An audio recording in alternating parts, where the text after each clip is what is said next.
The Blitz Titled Arena started about 9 minutes ago. I'm just gonna hop in. Yeah, 3 hours of Blitz. Glad you liked my cat photo. Oh yeah, Malefist. I saw there was a cat watching me on Twitter.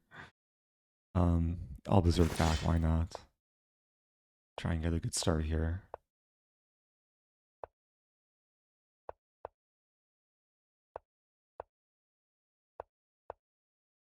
Not sure how warmed up I am, but I'm liking the opening.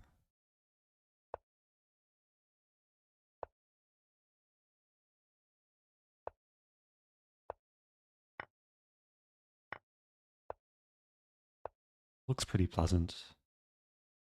Maybe this. Actually, this first. Bishop b5 is a massive threat. Watch everything you put out. Oh my time. But oh yes my rating. Okay, this is a nice tactical sequence. Takes in bishop here. Oh, it doesn't work though.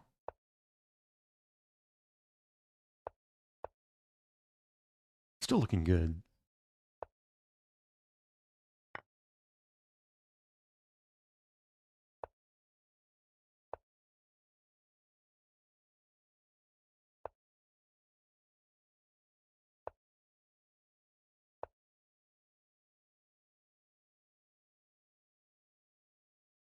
Mm.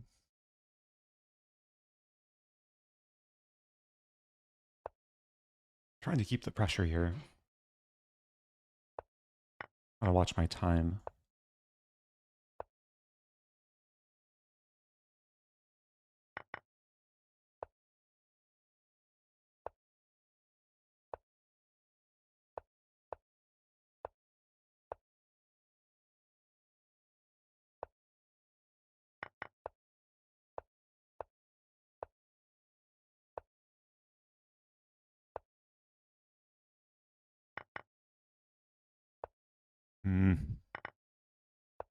Losing the thread a little bit.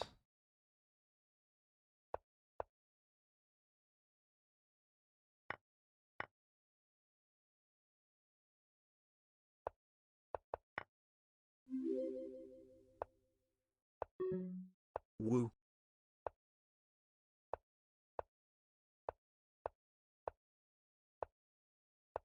Got my Rosen trophy. Got the pawn checkmate. Okay. Good start. Thank you, Legs Feed the Wolf. Thank you, Dan R. So that was the first game. Yeah, I did late join, but already top 50. Got the berserking points. Welcome to everyone tuning in. Wait, there is no notification. Usually there should be, unless maybe your settings got changed. All right, no berserking this game.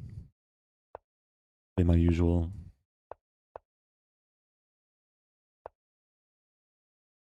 Okay, I learned a new weapon, a5, and queen c2, knight c6. If that, I haven't studied this yet, but I assume a4. Now I take. Just something different. Go after the a-pawn.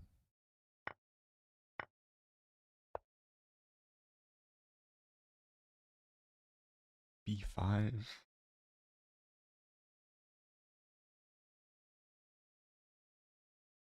Looks a little bit weakening, but also interesting. Maybe there's b5 and c4.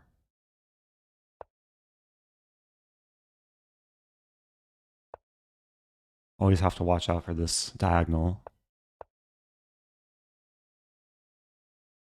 Rook will probably move up and then over maybe.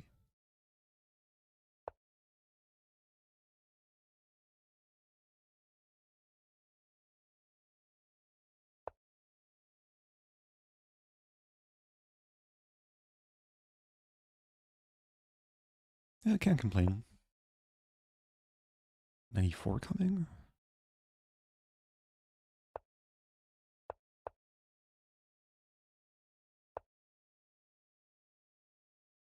Hmm.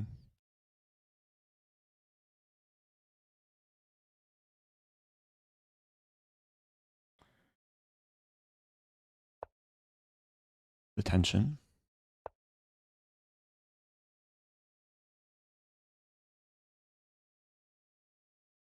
I'm threatening this now.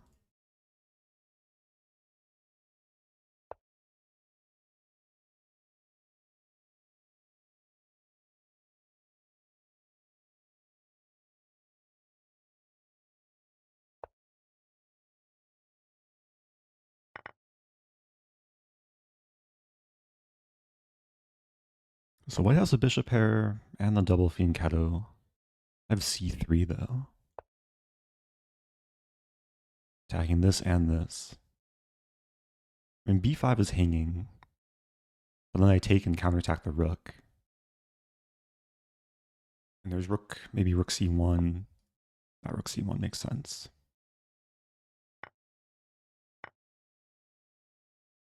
I take on e4.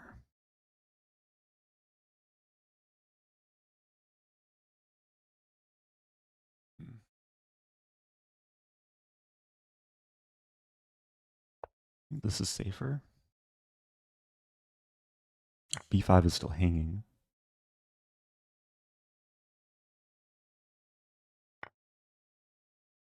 I pre-move this. Yeah, there is a lateral pin. Rook e2. Let's take some bishop f3.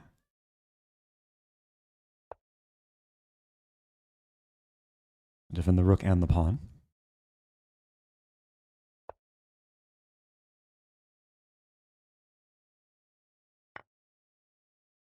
Queen covers e5, so opponent maybe missed that.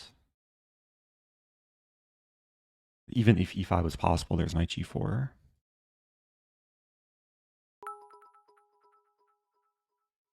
Welcome back, Confused Mum. Will be the higher rated player in the OTB tournament. Nice. Knight g4, h3. Just develop.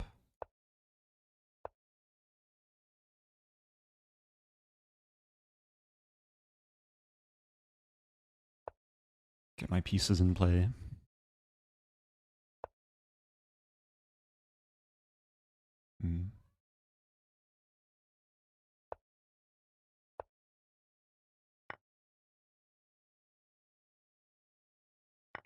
I think it's still okay. Probably should not have allowed that though.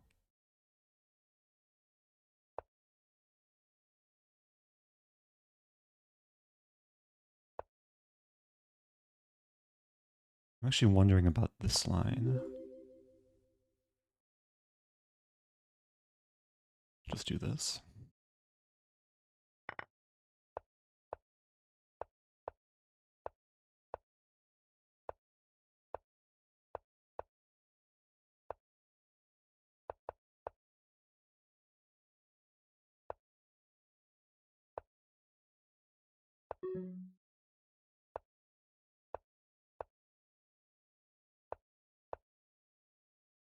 Coming in.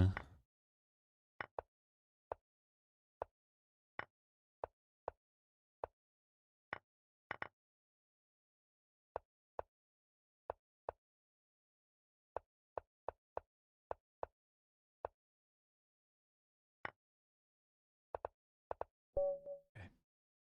GG. Thank you, Mr. Gifting their first sub to the channel. Oh, Confused Mom won with a Stafford. Oh, feel free to send me the game. Nice to hear. I just want to show one quick thing. I discovered a couple days ago in this line. It's the reason why I'm trying out this a5 variation. After c4 castling, the most common move on Lichess is queen c2, and then knight c6. And in this position, there's a really interesting tactical trap that I've never seen this sort of pattern before. And it comes after a very natural move from white, rook d1. And I'll leave this to chat. Black to move and find the winning move. Because it looks like white is super solid, like very typical Catalan. Black is doing weird things. But black is winning after the next move. Maybe I'm a little bit idiotic to reveal this before actually getting it in a game, but I'm just too excited to share it. Yeah, knight b4 is the first move, which looks like a threat that can be easily avoided. Like the queen will move. But the point is, if queen d2 or c3, then knight e4, and the queen is completely overwhelmed. Only safe squares are here or here, but they're not really safe because knight c2. And then also if queen b3, there's a4. So the a pawn plays a role. And again, if queen c3, bishop supports the knight. And yeah, all the safe squares for the queen walk into knight c2. So just a cool trap. For many years, I struggled to find like any interesting weapon against a Catalan. These days, I have a few interesting weapons, including this new one. Okay, moving on. London opening.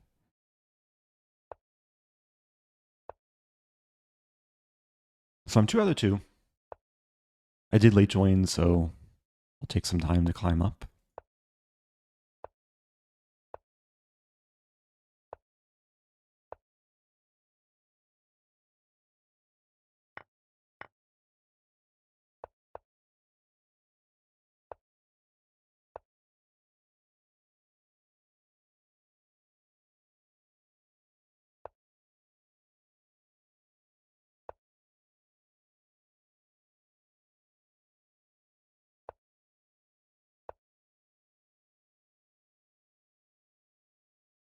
Pleasant position here.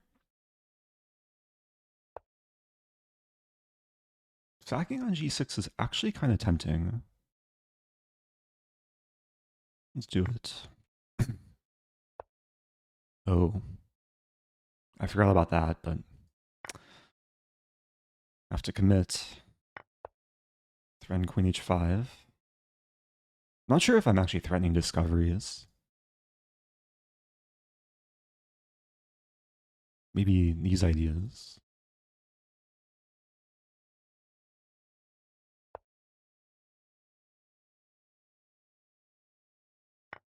Okay, have 3 pawns for the piece. I see there's a question in chat. I'll get to it after this game. A trade. It's actually a good move. I have to trade. There's queen f3. Let's try queen f3. h5.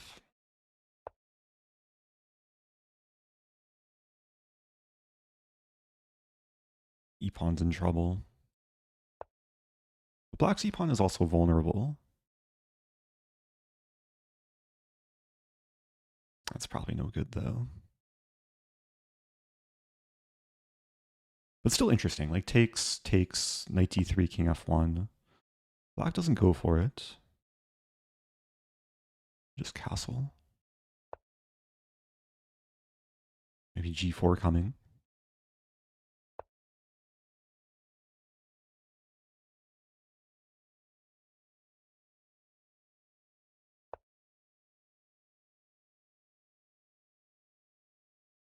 Ideally, I want to play like rook g1, g5, g6. With 2 connected passers. I think you will blunder something. And maybe allow d4 there for a moment. And b4. Do I have e4? Queen d3 could come. It's weirdly annoying. I'll play this. It's a pawn sack to obstruct the queen and open up my queen.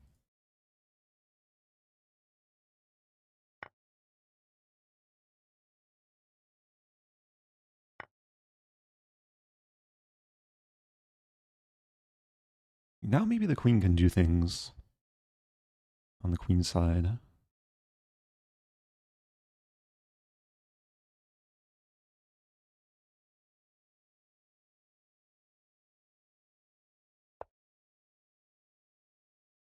Defend and try and attack. Queen b5 is a big threat.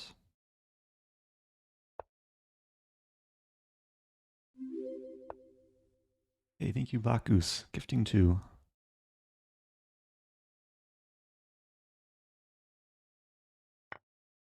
Oops.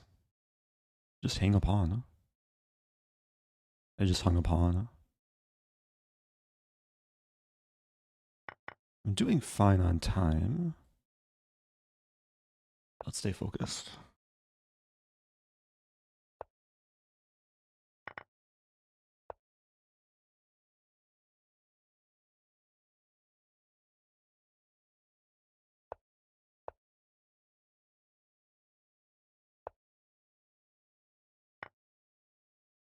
Good move.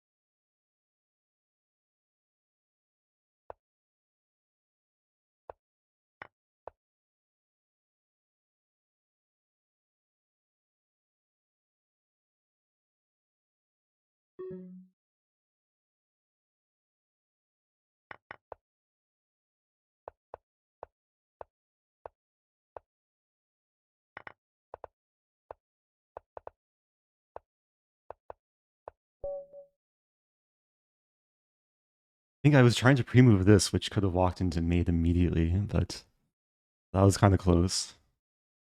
Oh, Black Goose had 2 Rosentraps today. If only you had 100 Rosentraps. Imagine the gifted subs. There's a question from first-time chatter, Chicano Frijolito. Been watching YouTube content for quite some time. Do you have any advice for noob trying to pick one black opening and one white opening? If I really enjoy intense aggression. I tried doing London and King's Indian, but I don't know if they're for me. Yeah, as white, I'd probably recommend e4. And then within e4, there's a lot of aggressive openings against King's Pawn, e5, against Sicilian, French, Caro-Kann. Against French and Caro-Kann, I can recommend the 2 knights attack, which aren't gambits, but they're very aggressive. Against e5, Scotch Gambit, Danish Gambit, Evans Gambit, Molar attack. A lot of fun openings out there. Might depend on the level too, but yeah, at noob level, there's more flexibility. Speaking of Scotch, let's play a Scotch. And as black, you want something against e4 and d4. Against e4, I mean, the Stafford Gambit works really well at noob level. But the opponents won't always go into it. Bishop d2 here.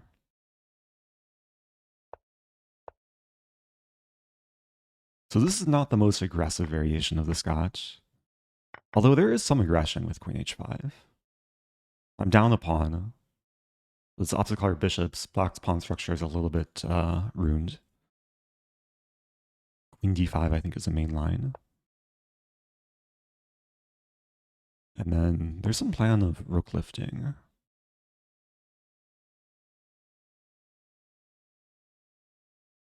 Not sure if I want to play rook d1 first. I think I just want a rook lift.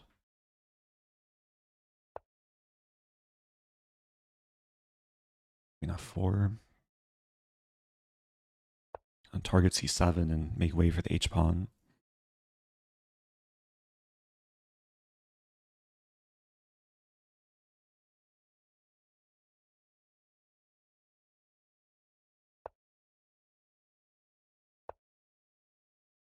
Queen b4. That's also a move.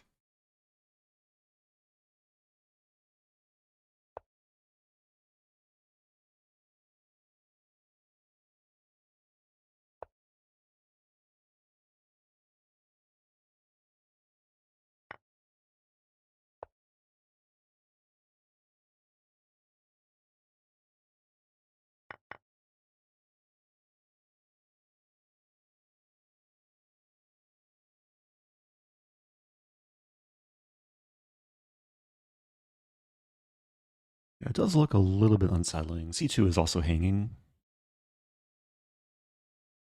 But there's still weaknesses in Black's position.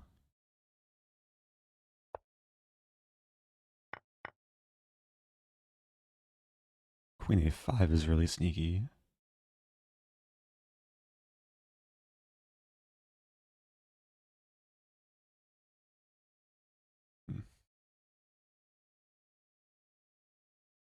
Let's just take on C6.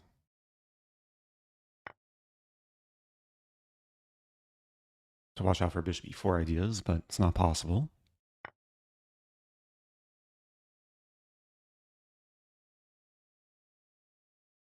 Just H3. The idea is to play rook E1 now, because I made Luft. I'm also maybe threatening this move. Very sharp position. Okay, we could just simplify.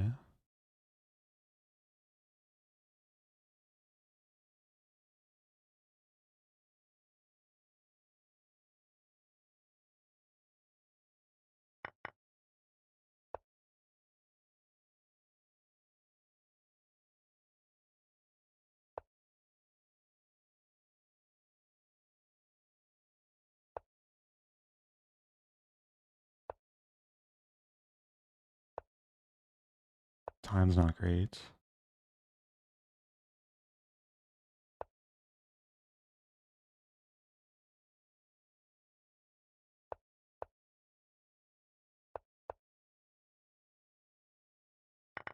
Have to trade there.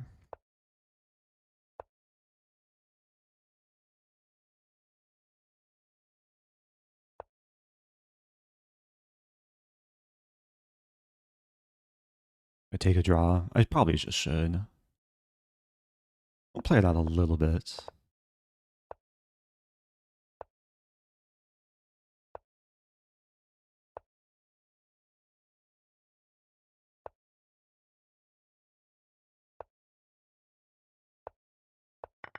This is what I want, actually. Now H7 might fall in some cases.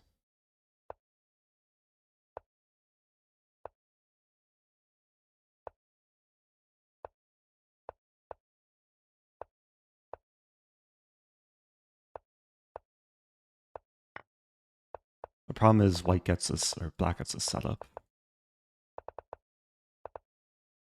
Yeah, I have no way of cracking. Okay. It's a draw. GG. It's kind of a drawish opening.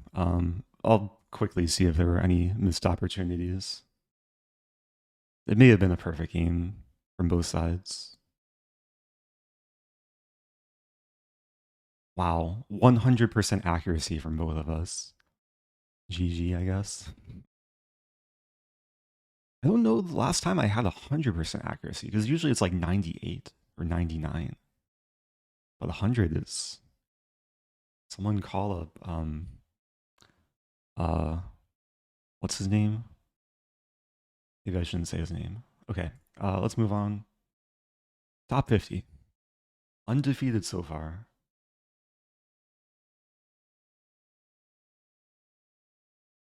That was my first E4 game in a while. I've been playing a lot of London recently.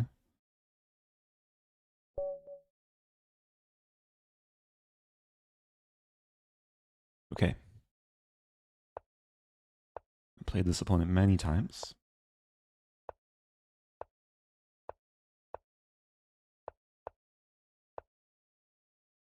C3, interesting.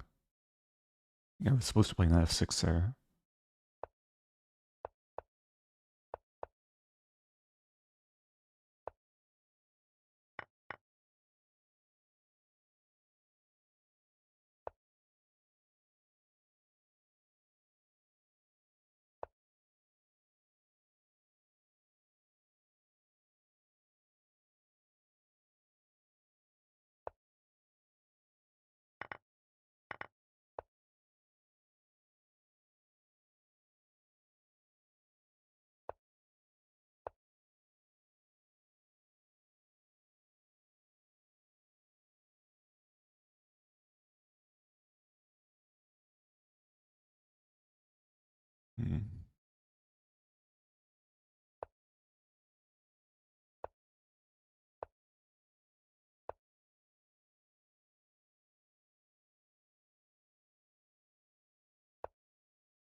White's clearly better here.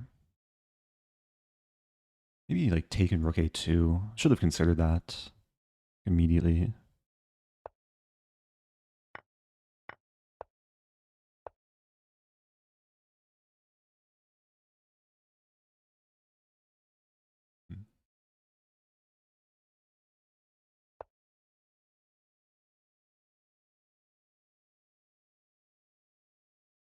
So bishop e3 runs into rook c1. Maybe threatening this and eventually this.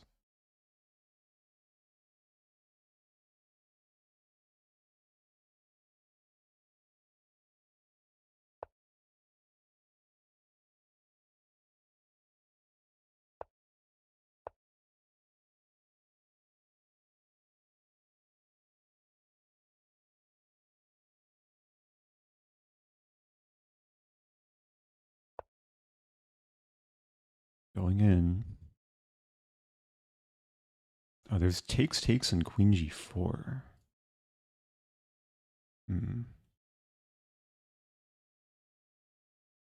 Oh, but then I take on f2 and then g2. That's still not clear.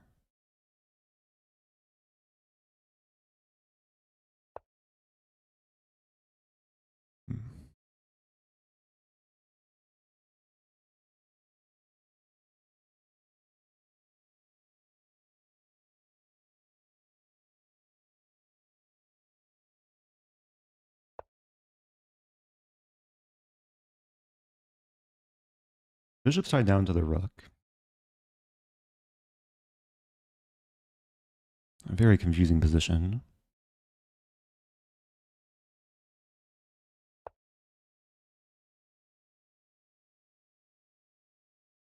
That's a good move.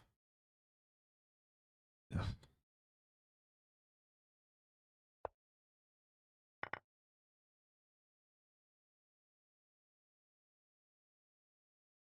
This knight is godly.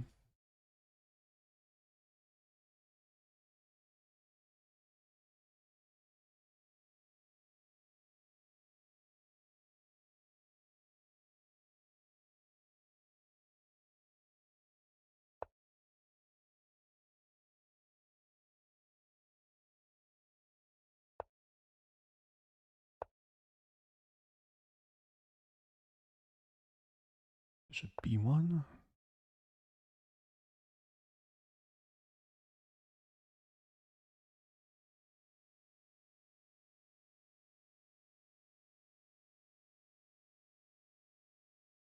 Not sure what to do.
I mean, 0-1 seconds. I'm still undefeated. How's this possible? I was really slow in the time scramble too. Let me get my heart rate monitor. And my watch was charging. Cool down after that one. Okay.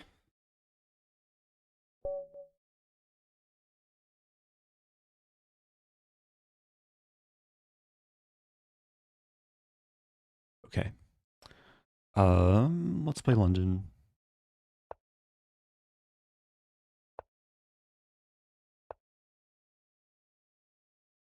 Sorry, I messed something up in OBS, but hopefully everything looks okay still.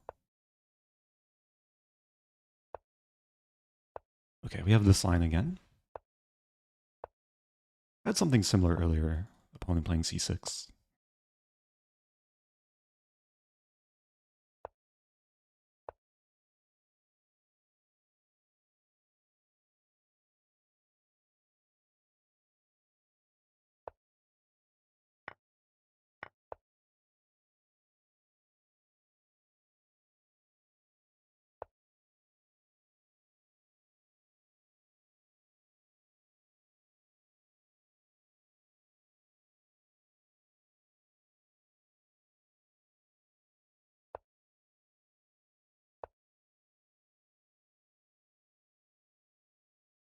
That makes sense.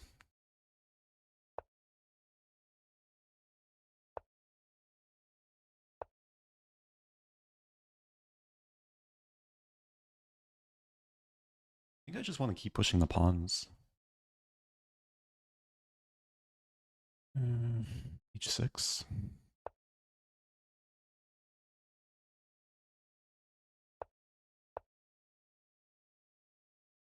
G5 could be a threat.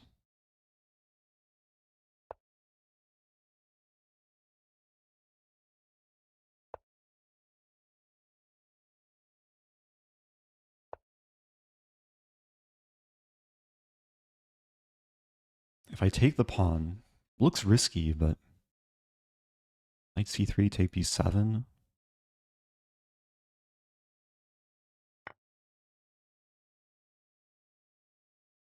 Knight takes e3, but then I take on b7.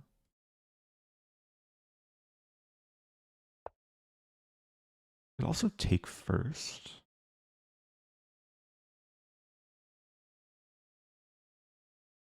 Let's play this. But then knight b4, f5 is a good move.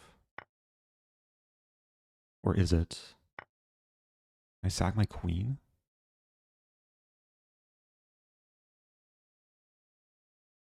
Oh, this looks like too much fun.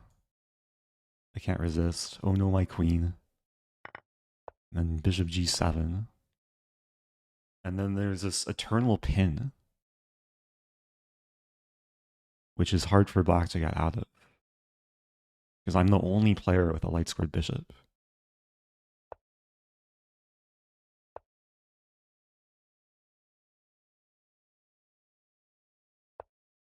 I might want to oh, that's a move.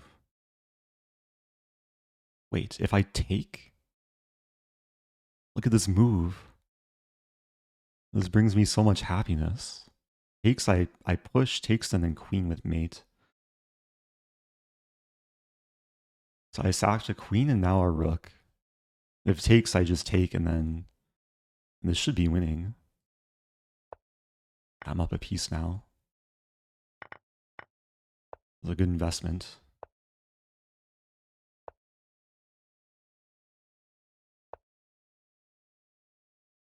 Where's my funny mate?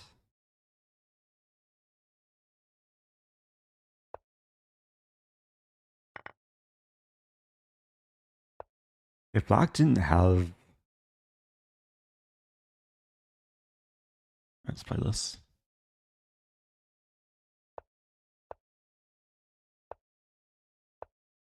It was almost stalemate if black didn't have like the rook and two pawns.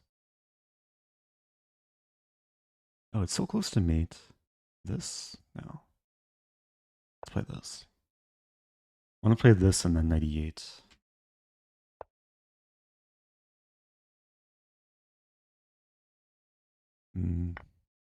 I just have to watch my time.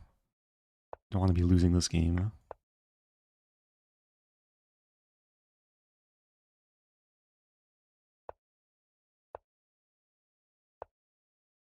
Get my king in.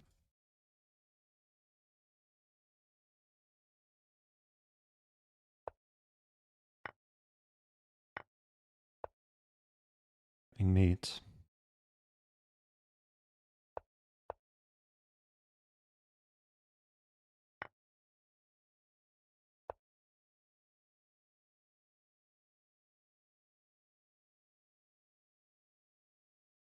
I could pre-move this because rook takes f2 would cancel the pre-move.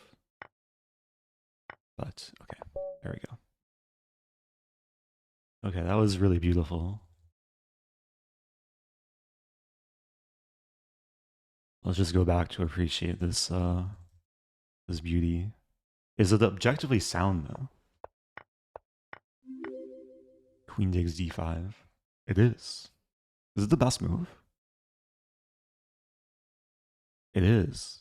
You have to give the engine maybe some time to think, but yeah, like long term, it's just so hard for black to escape after bishop g7. It's like a really weird concept where the two bishops combined with this pawn just completely dominate black's setup. And then this idea, I don't think I'm actually threatening rook takes g6. Because then, in this case, the rook defends h8. But after bishop f8, then the rook is cut off. So just to show, if takes, I had sacked a queen, I sacked the rook, I sacked the bishop, and I make my queen reborn with mate. Okay, moving on. Still undefeated. Had one draw. I did late join too, so yeah, who knows what could have happened if I started on time. Thank you, Deadwood. Subbing for 11 months. Okay. Here we go again.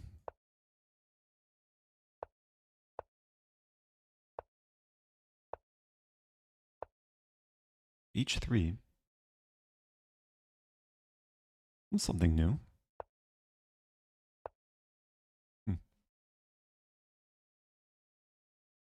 I want to make g5 work. I think I'm going to just play g5 next move. h5.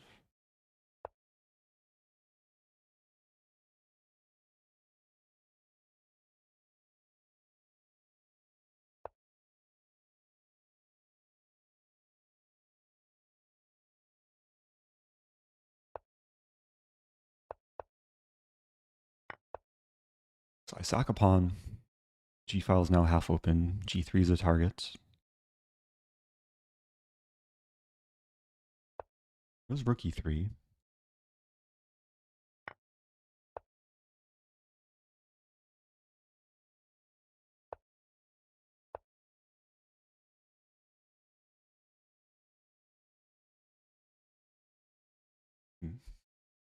Don't have to take.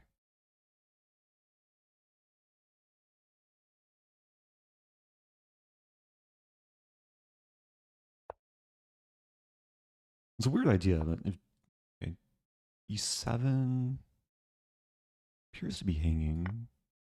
Oh, there's rook b3. I missed. That probably isn't great for black. Maybe it's still playable.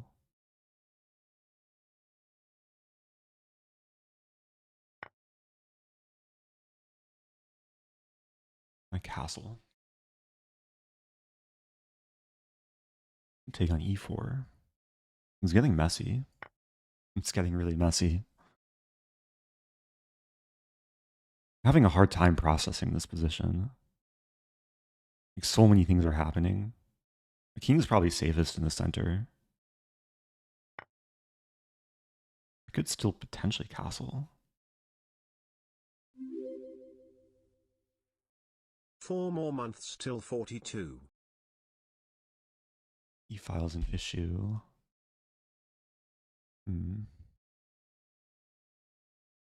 I forgot I defend b7 with this. I'm actually up a pawn here. But so many files are open.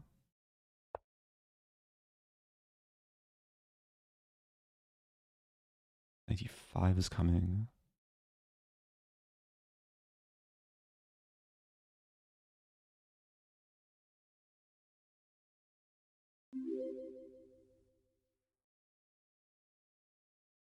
This looks bad, but My d5 seemed like a massive headache.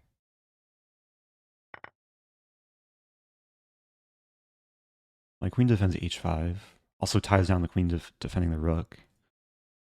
There's a lot of board geometry here. I probably should castle. Lining with the queen. That move I missed.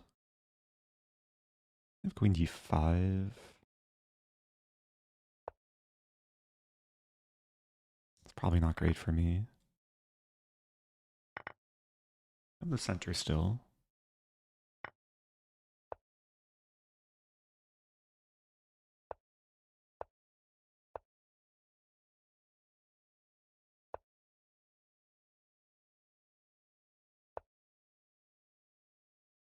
Good move. I'm in trouble.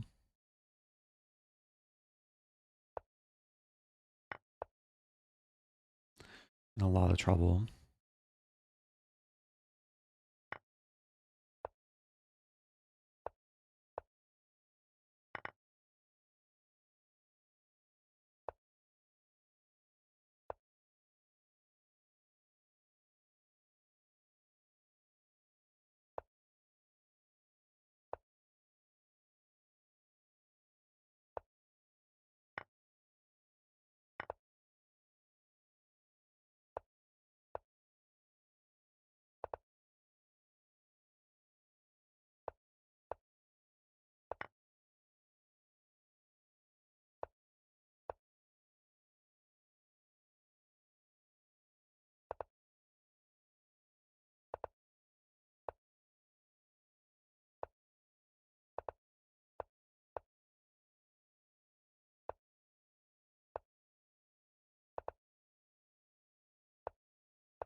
Yeah.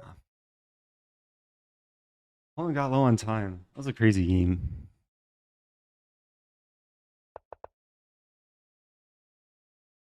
Yeah, very confusing position. Probably good for black. Oh no, yeah. your time. What to do? Queen b6 was the best move. I shouldn't take on b2. Still better though.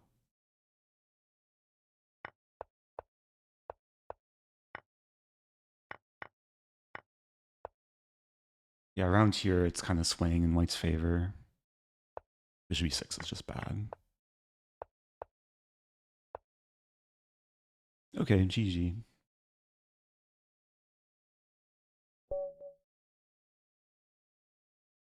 Yeah, there's a lot of tournaments this week. I played Title Tuesday, Freestyle Friday, and now Title Arena on Saturday. Oh, playing Pap-G. Okay, strong player.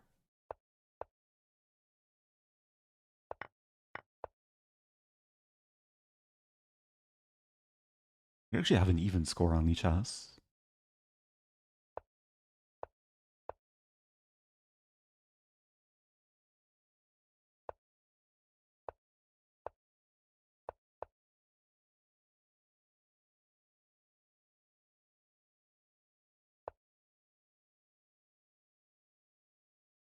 F4 is coming. I don't really know the sign. I like Bishop d7, Rook c8.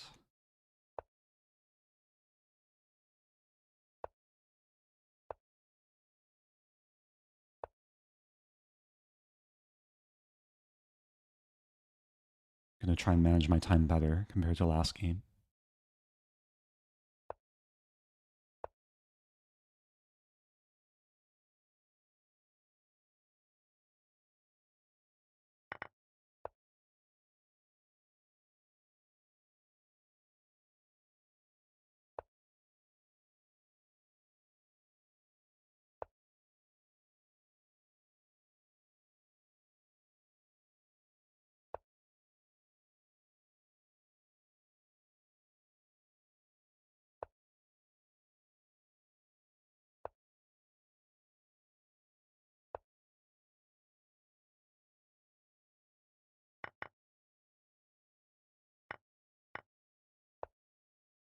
Running this pawn.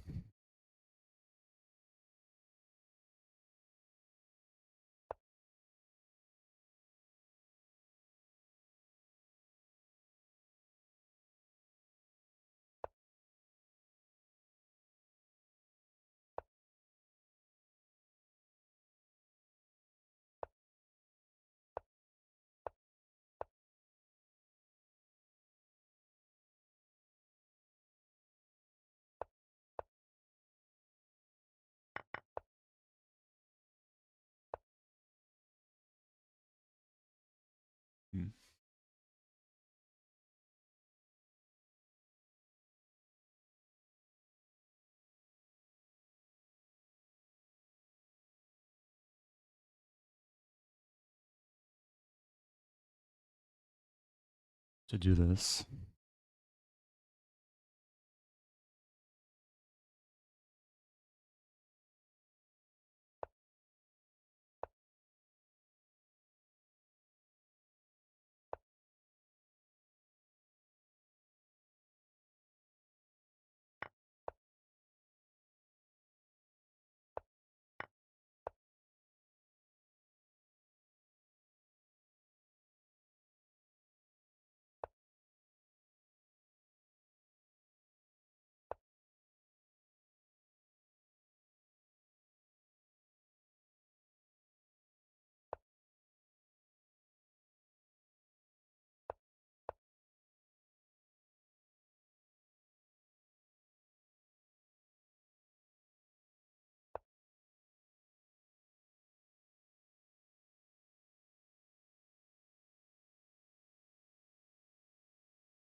I think I'm just going to be down the pawn.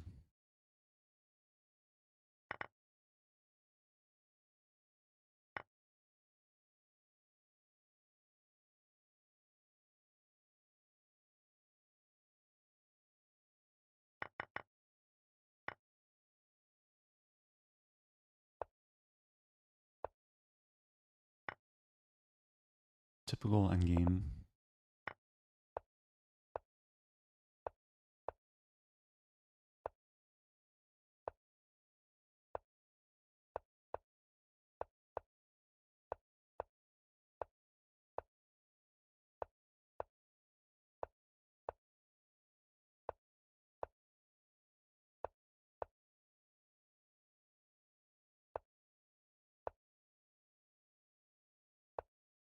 Really?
Ah! I forgot how to disable auto queen. It's still a loss though, right? Rook pawn. Yeah. I wanted to promote to a knight. What to do? Didn't even get the move in. At some point it's a draw, but then it was losing, then it's drawn again. Best move f5. Makes sense. Okay, tough game. 2 losses in a row. Try and recover. Leader has 52 points.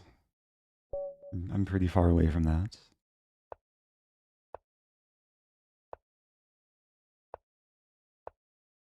Okay, we have this opening. A6.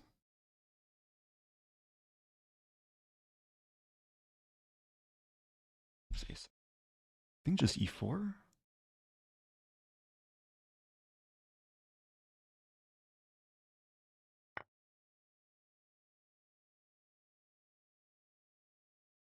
Need to check this.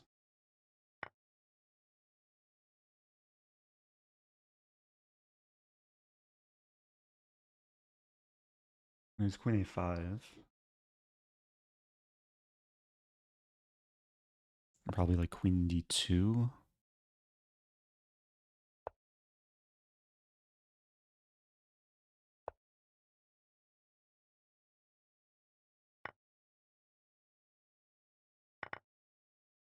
This looks pretty good. I'm up a pawn. Ideas of knight c4 into b6.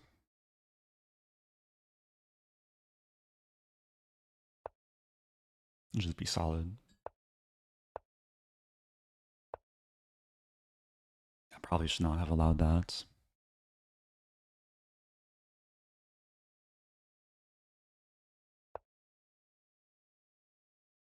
So I'm actually thinking knight e6. I give f5. And then I'll castle and support the pawn.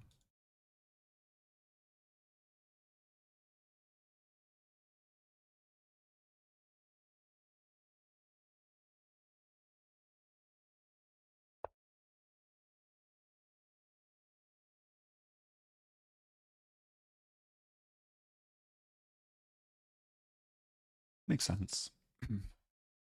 The castle, I lose a2.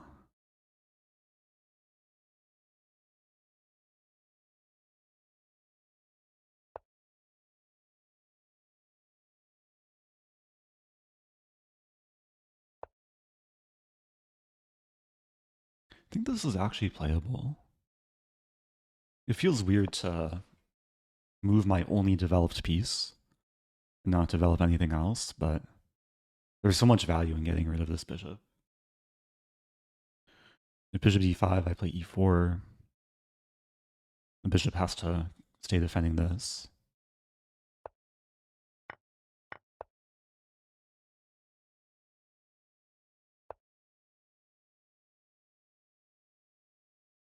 Take with check.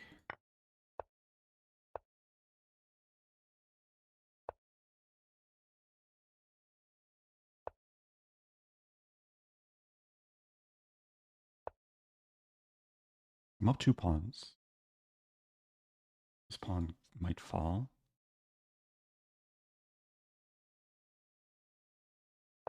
Oh no, my pawns. Someone call an ambulance. Yeah, neither pawn is takeable due to knight d5.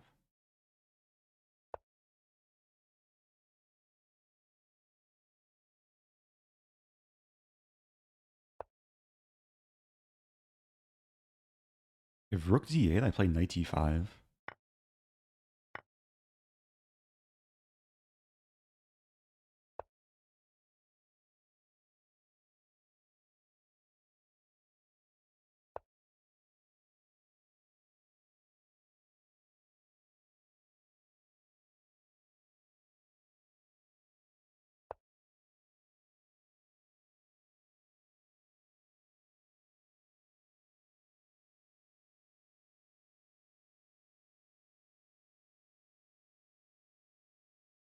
Hmm.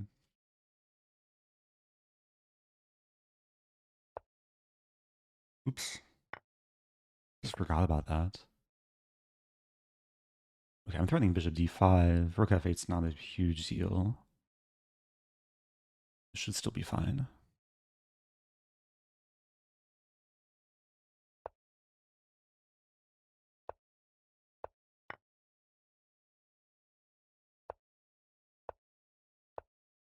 Okay. That was a nice game. I want to check my my opening. The best move dc5.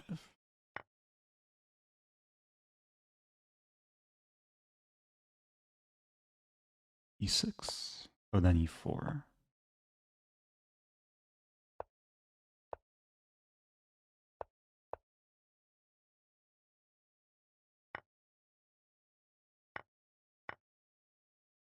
This is just really good for white. Okay.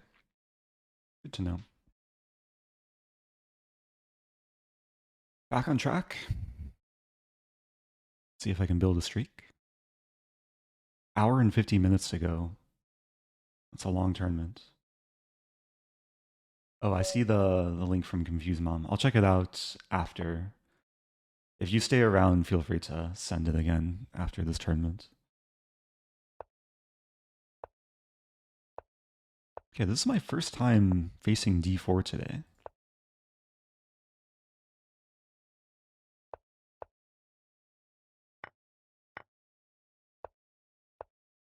Not quite a Cambridge Springs.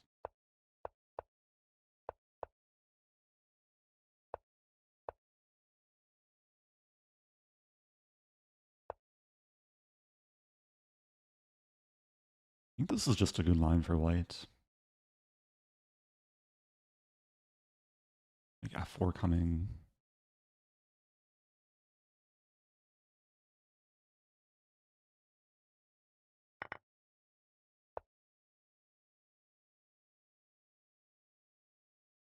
Okay. It makes sense to try and attack on the king side. I'm playing knight b6 to eventually enable for this and this. Can I take? King takes.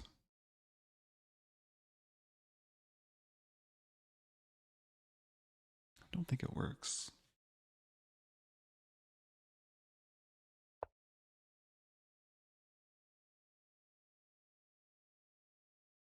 I'm allowing this trade.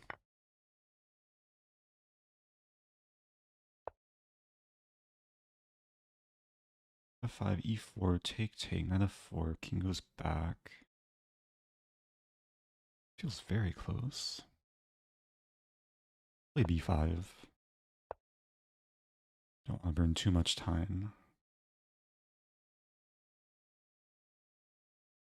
Wait, if I take, and then play this, white's queen is trapped.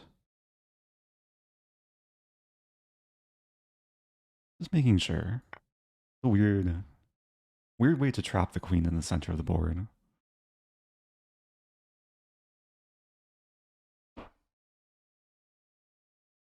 Yeah, before knight e4, I was trying to figure out like these bishop h3 tactics, which I don't think work.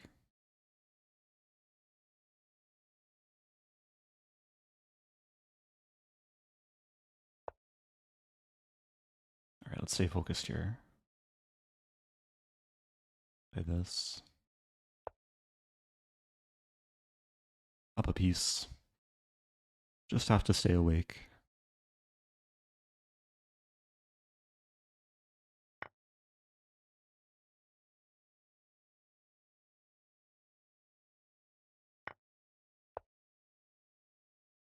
I take and play queen h3.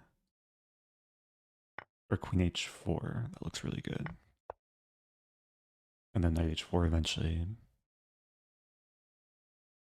It's a party on the king side. That's a move.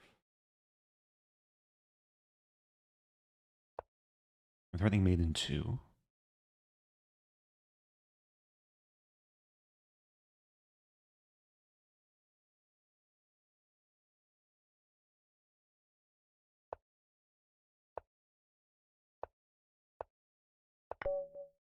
Okay.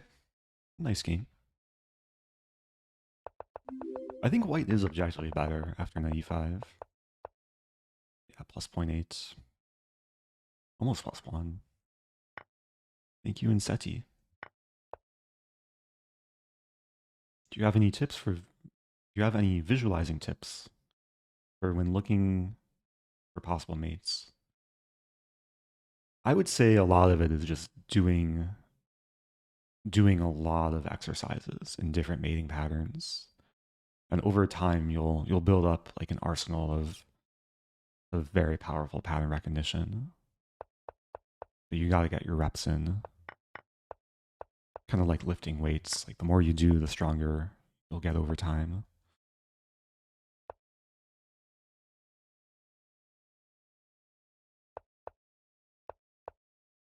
Yeah, so bishop h3 didn't work. Here also doesn't work. Okay.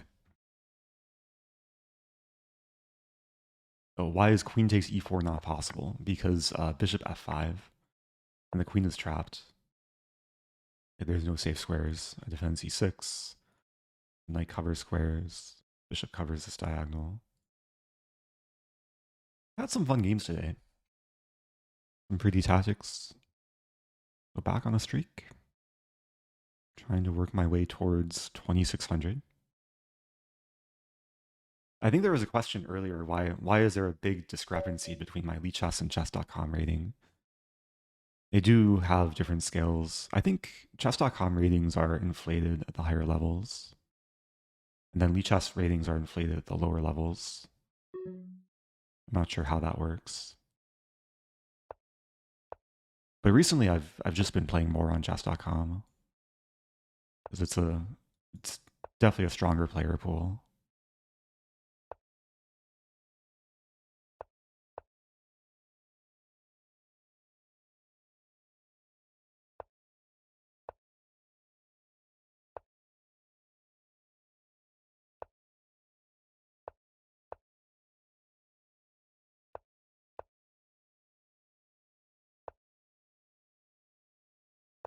Yeah, this looks pleasant. Maybe some b3 coming. Threatening g4 now.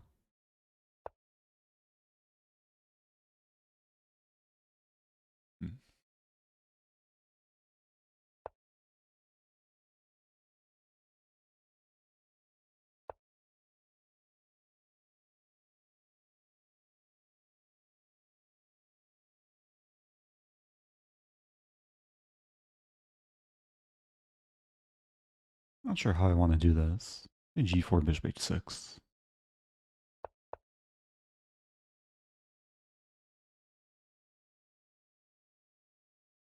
Preventing h5. Wow.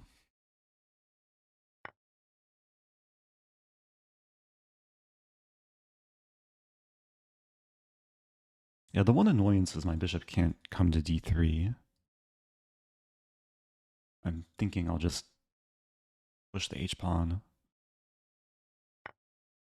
I'm not sure if I want to go for h5 or knight g5.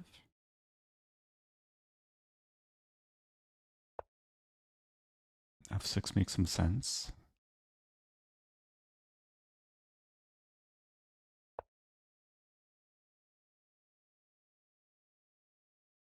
It's getting spicy.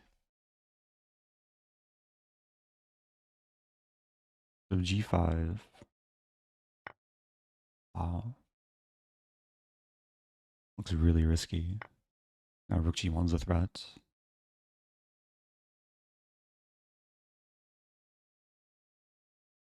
If king h8, maybe I go for this stuff. Always have to keep in mind sacrifices too.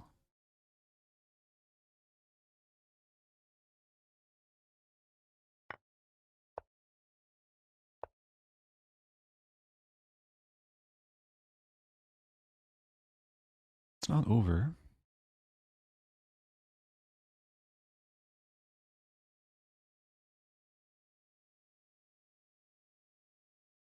Should probably take.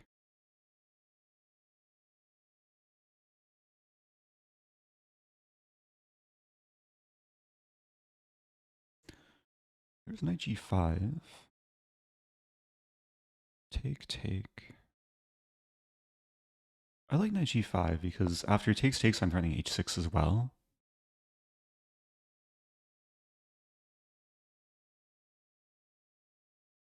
I'm also threatening mate.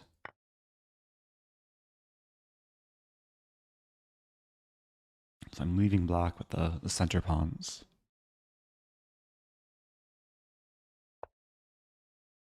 Now h6 takes, takes. Knight moves, I have bishop e7 to win the queen.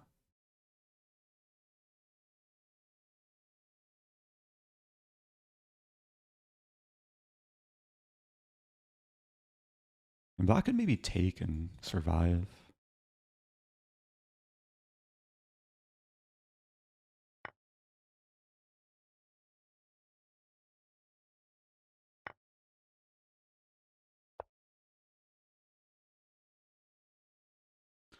Also a move.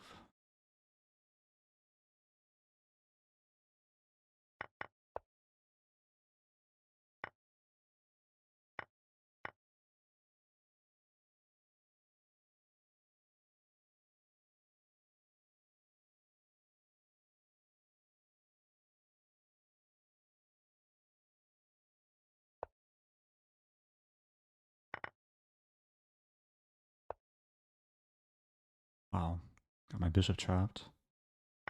Still okay. Never too late to castle.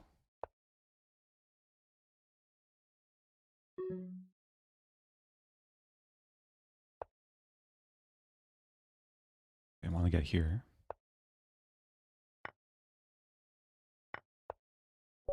Okay. I don't think I realized I was up a full rook in this position with some pawns. But losing the bishop wasn't actually that bad.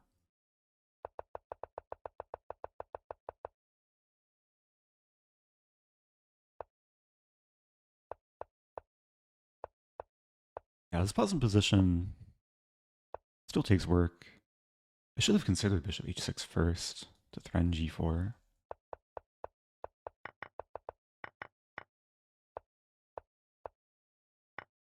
Yeah, here it's not winning until queen f8. Okay. That's 3 in a row.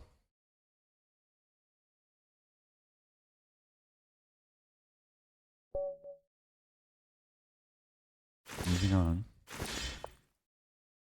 Haven't had too many berserking games.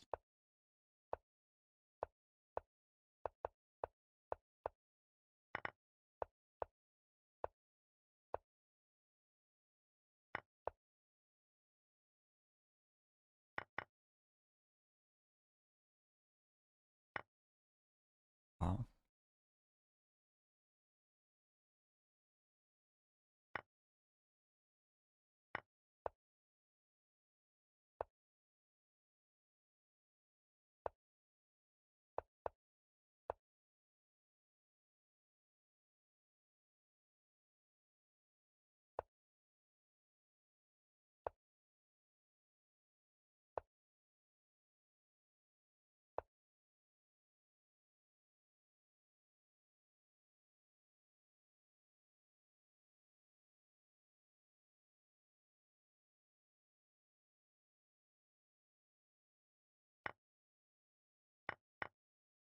I don't have rook g5.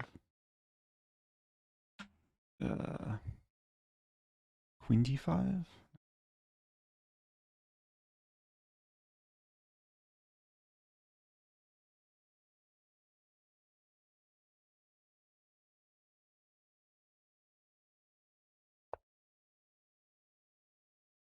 Moving way too slowly too.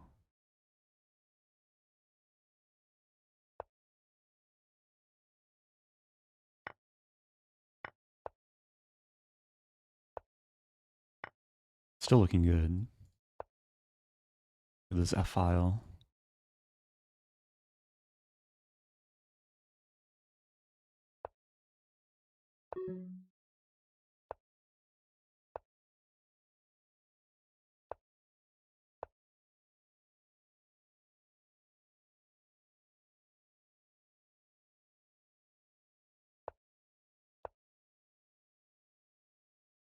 I think maiden, not force mate, but I think rook d1.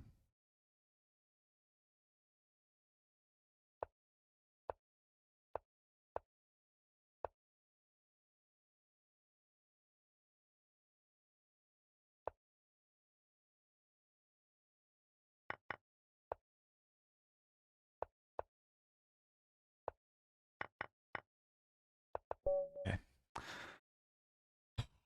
Nice. That was not a clean game. Opponent walked into this like tricky line and then gave me material. Black should be like winning here. Then yeah, there was some miscalculation.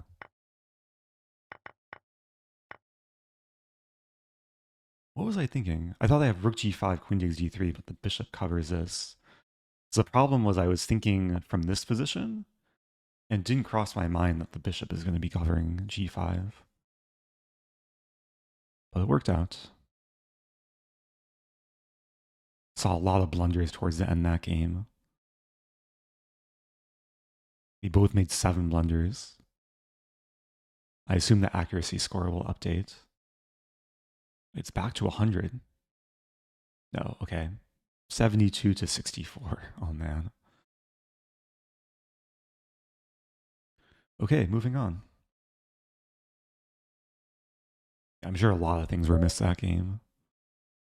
Okay. Playing a higher rated FM.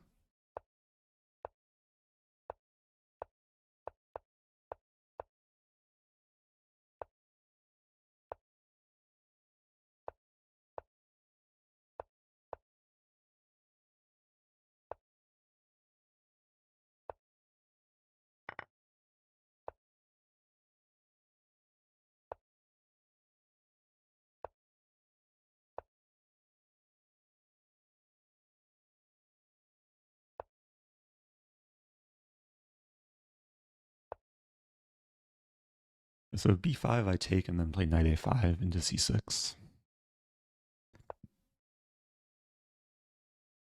e5 is maybe playable.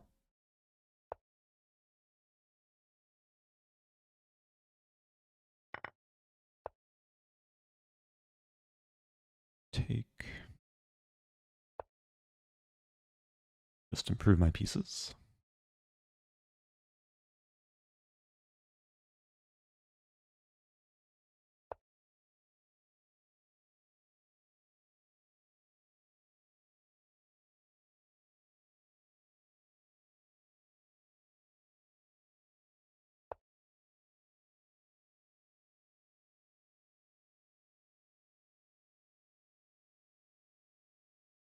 I'm not sure what I'm threatening.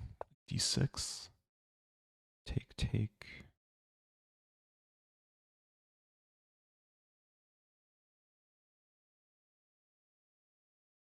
And this move too. And then knight e7. This has got to be good. So many things going wrong for black.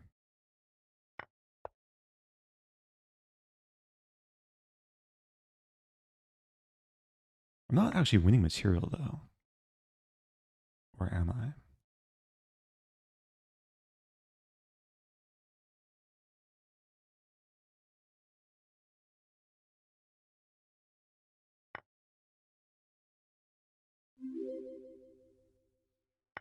Yeah. I take.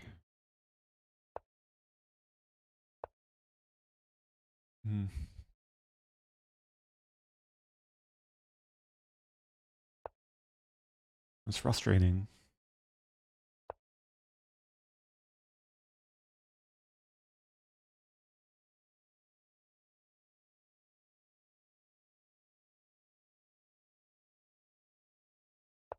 It's not what I want.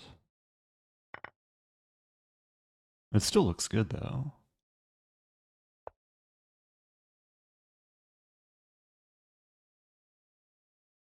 I win material. Win e8.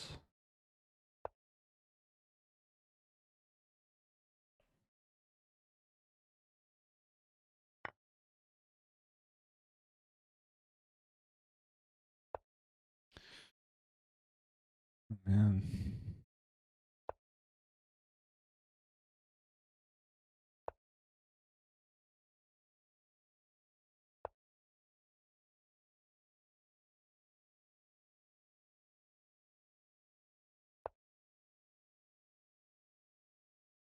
Black has a solid setup.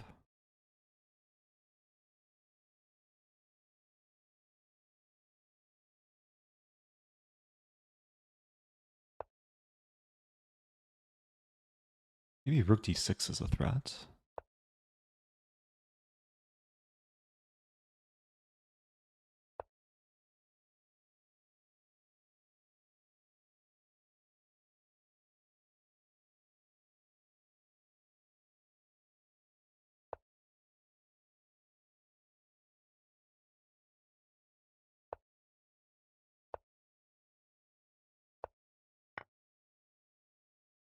Mm.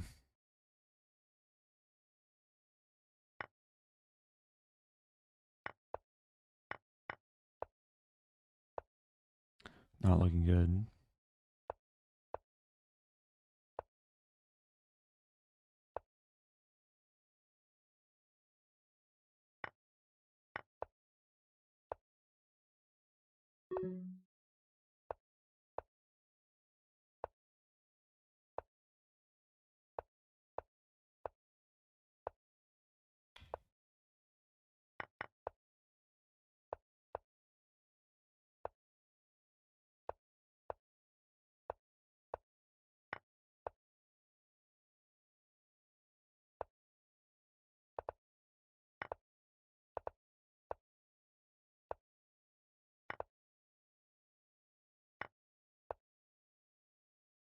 I tried.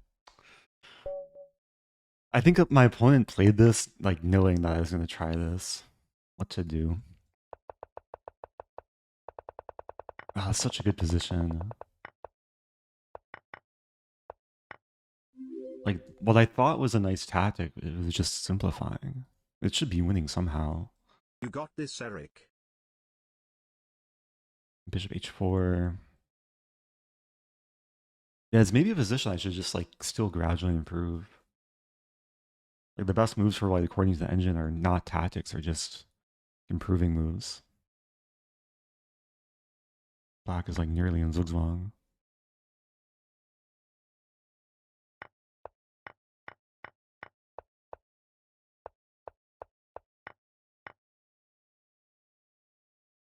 Okay, what to do? Thank you, Aspen Magic. Thank you, Fistbub. There we go. Stafford Gambit time. I'm so tilted now. I have to take out my anger somewhere. And now we just have an Italian.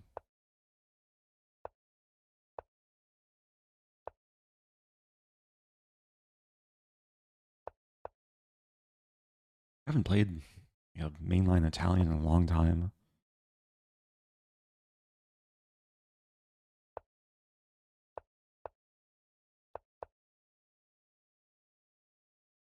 We're following the game between Spraggett and Michael Adams. Michael Adams was black, played this like knight g4 h6 f5 idea. He got a really nice position.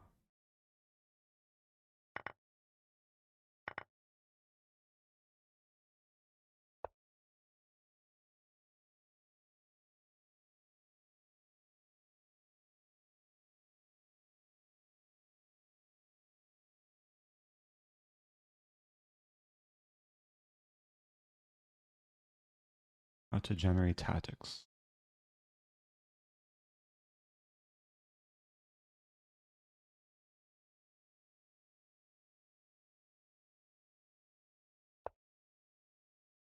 Wanted to play this, but then some issues.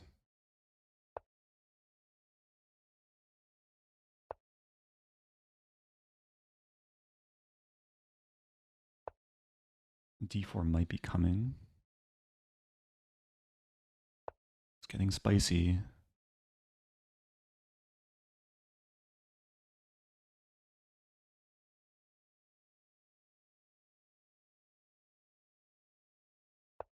I'm abandoning my queen side. I might regret it. Ugh, I'm regretting it.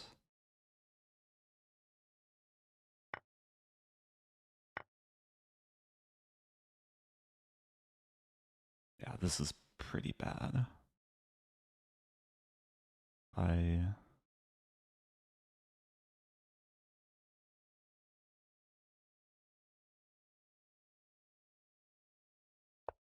trying to keep the game going.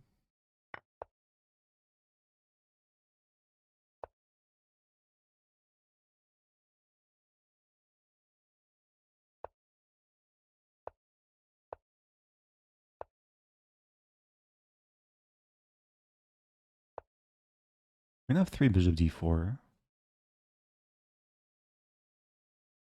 Queen h5 and then rook g5. Wow. Oh, and then queen e8. Have to go for it. I missed 2. I take.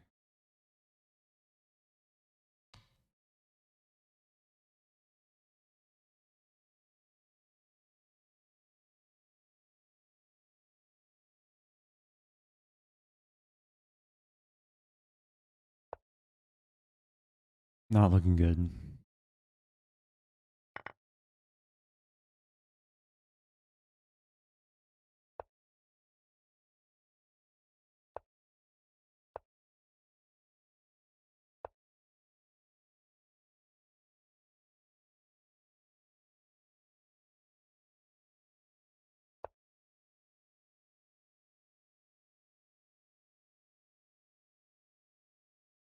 It's probably time to resign.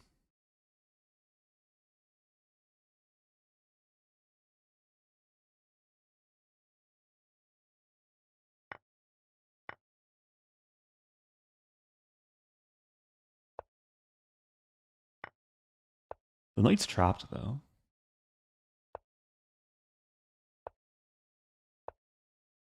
Can I break through? The knight actually helps the pawn promote. Life's not fair. Okay. GG. White handled the position well.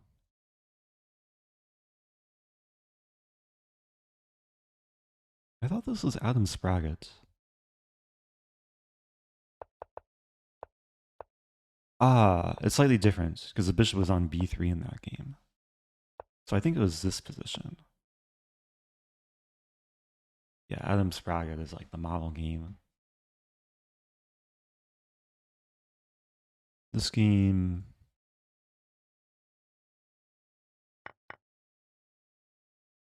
Yeah, maybe it's nothing special for black. What to do?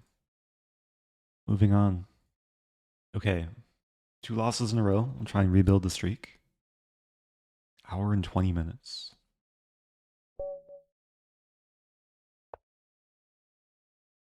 This opponent beat me earlier. Stafford Gambit time. Stafford Gambit time. I need revenge in the most beautiful way possible. The taking is a move. Bishop e3.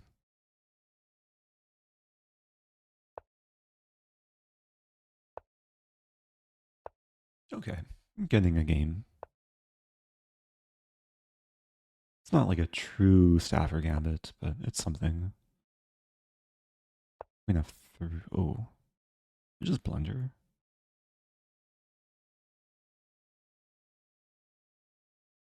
Yeah, I had to play bishop g6 there. I just blundered.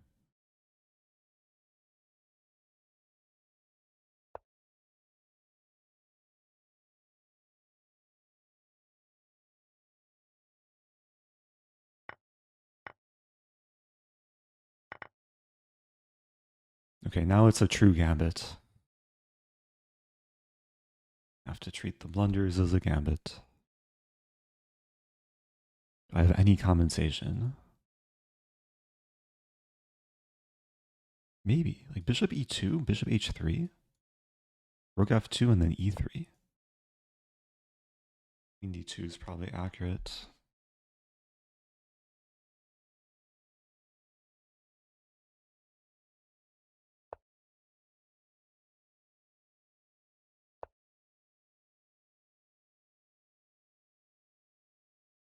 Queen b6 takes on b2, knight c3.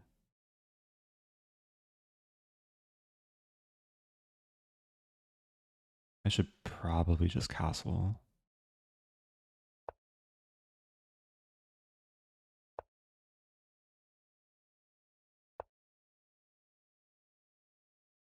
Okay, maybe this is something.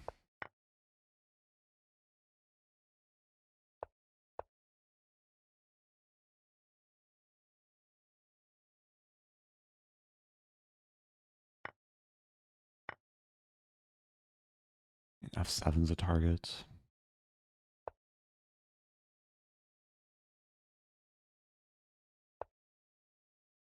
I have 2 pawns for the piece. Don't think I mind the queen trade.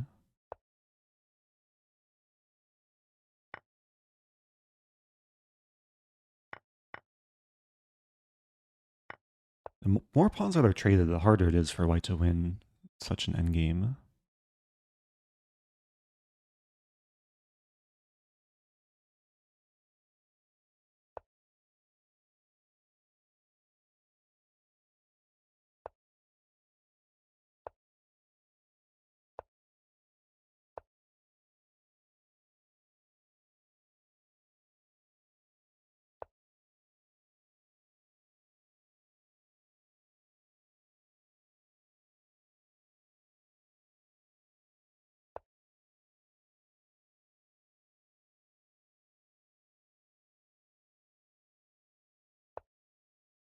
Restricting knight e4.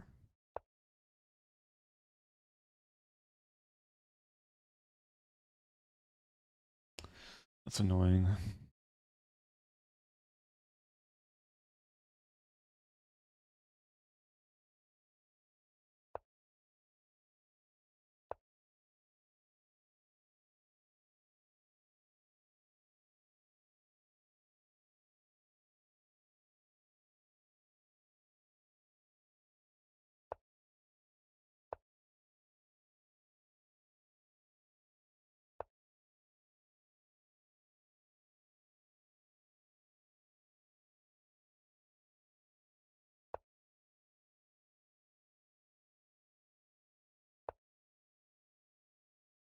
Trying to bait white into playing h6.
Okay.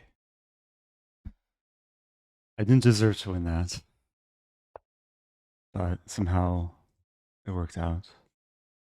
Let's move on from that. I avoided the 3-game losing streak. Yeah, that was pretty rough. Got kicked around most of that game. But time was on my side.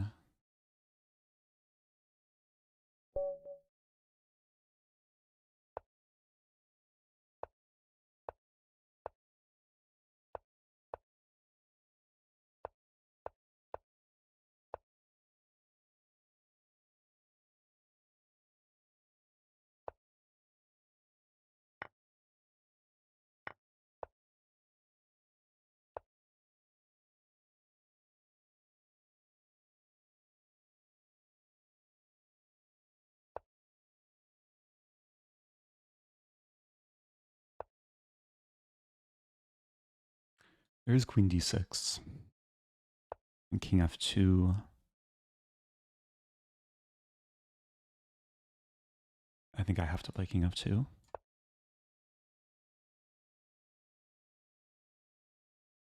It's interesting.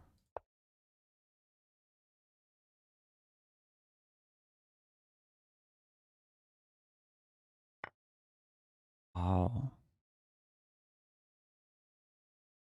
So takes. I think I have king f3.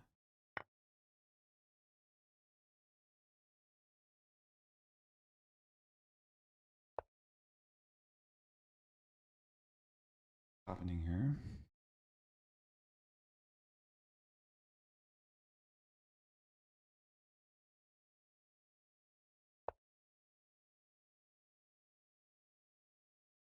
A fascinating position. I think I'm okay though. Knight g4, king e1. Queen g3, king d2.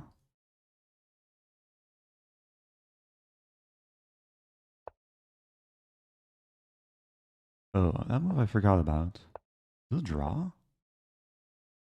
Might be a draw.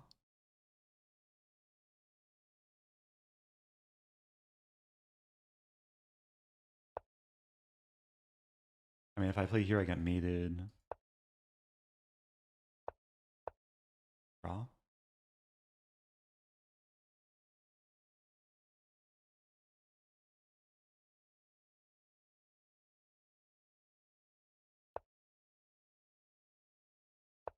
Okay. That was an interesting game. Went into a tricky line. I was actually worse if black plays the engine move. And then here, oh, I'm still worse. Knight g4 was best. Because eventually g5 is going to trap the knight. But black's still better here. With g5. Yeah, my knight's trapped. Okay. So draw. This is a decent result for me there. Moving on. Let's berserk. Let's have some fun.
What to do?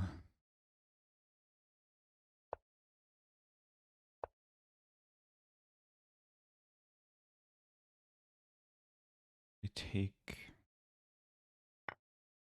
It's not pretty.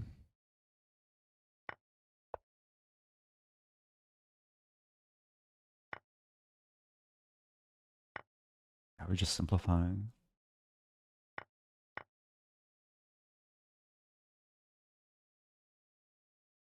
There are some tricks though. Like here, Rook e2 is coming.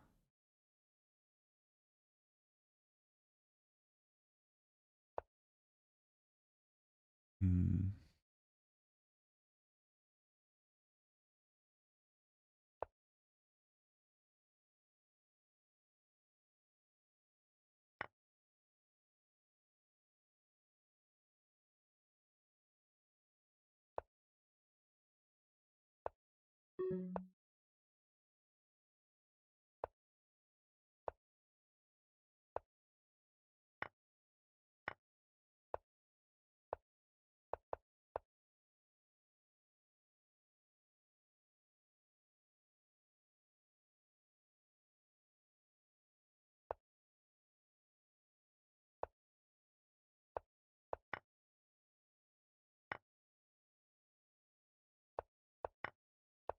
I messed up.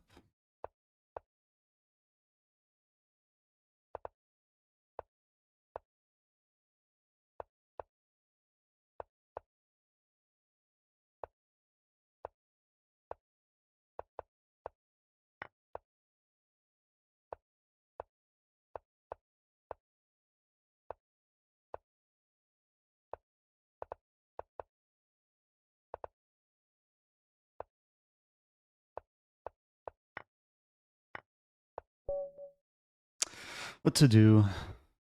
Berserking was probably not the best decision there. Okay.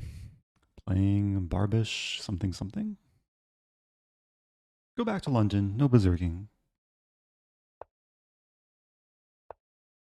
I see a comment from GCats. Looking forward to seeing you in Greece. I will be going to Greece in May for the World Amateur Championship. I'll be going as a coach and lecturer. Should be a really fun event. /ACO for more information. It's still possible to register.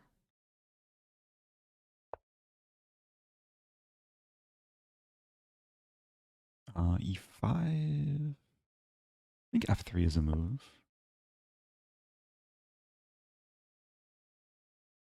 I'm not going to Reykjavik this year. I've gone in previous years. It's a nice tournament. Okay, the plan is bishop h6 in attack. Yeah, the World Amateur Championship will be on the island of Kos. I've never been to Greece before, but I've heard very good things. And the event will be at like a 5-star all-inclusive hotel. So it should be a nice chess vacation. Hey, thank you, Free to Try. Happy 35. 1 more month remaining. 1 more month until 3 years.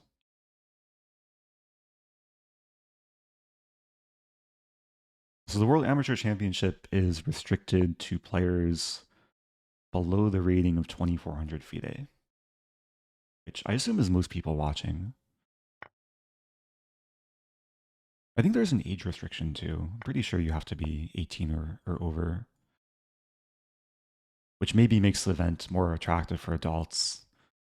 Avoid getting farmed by the young kids.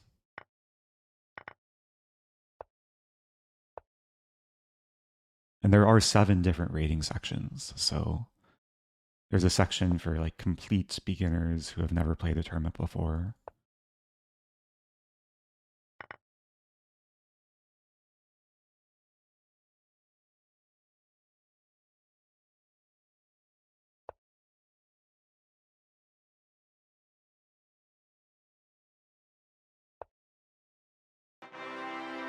Hey, thank you, Pollute Boy. Getting merch. And also donating $3. I appreciate that. Do I have to be FIDE rated? So the event is not, or what am I trying to say? You don't need a FIDE rating to play the event. You probably do need to get like a FIDE ID. I'm pretty sure when you sign up, then the organizer will help you do that. I forget exactly how it works. And I assume when you play the event, you'll eventually get a FIDE rating.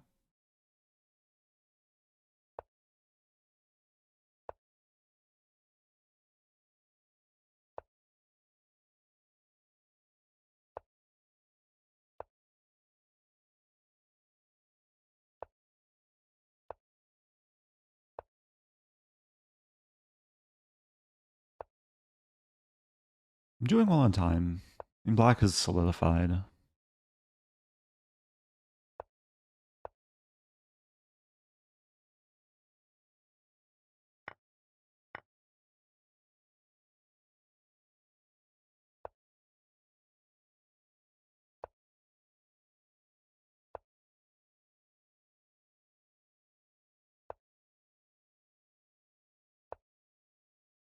There's f6. There's also e5.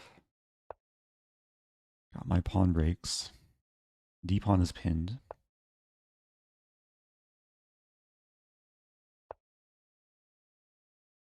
Keeping all the tension. Now I'm deflecting the king away from defending. Yeah, nice finish.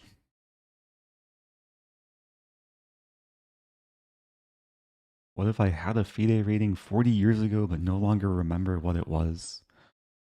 Just Google your name and FIDE and you might be able to find your FIDE ID, but I don't know what the system was 40 years ago, because that was kind of before the internet.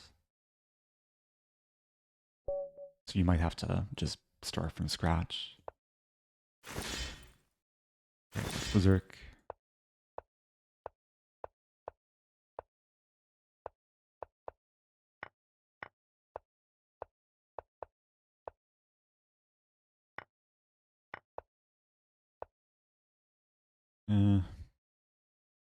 Not the most pleasant position,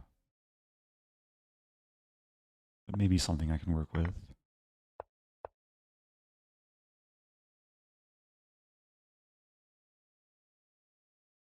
E3 is a target. Wow.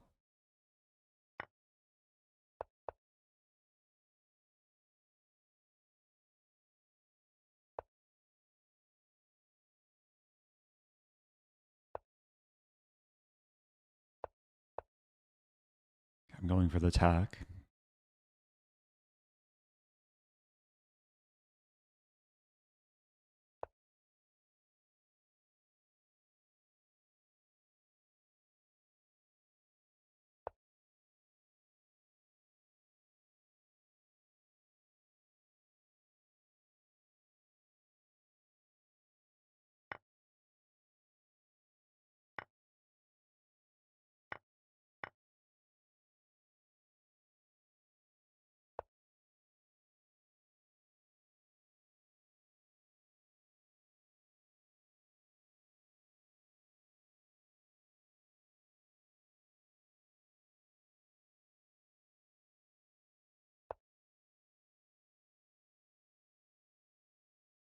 I defend and attack.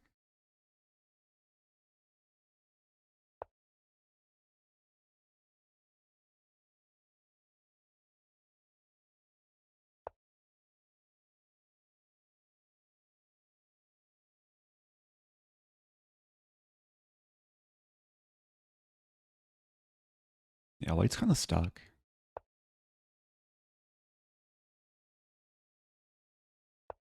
Oh no, my pawn.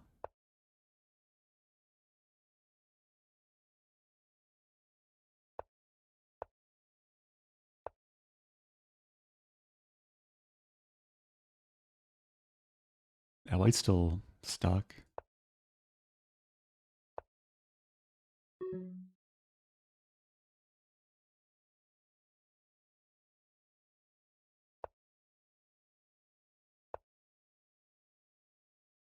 I just wanted some other mate.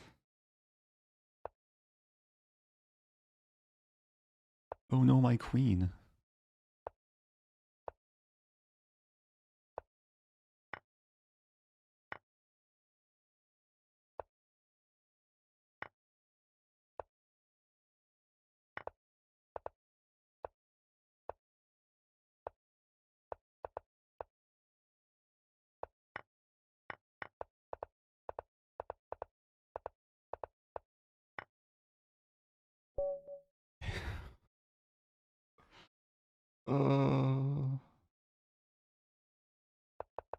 I was fooling around a little bit too much there, and I gave away everything without actually mating. That was pretty bad. Okay, how to win a chess game the messiest way possible. Uh, Moving on. Let's try and play a clean game. Maybe I'll try and raise my rating too.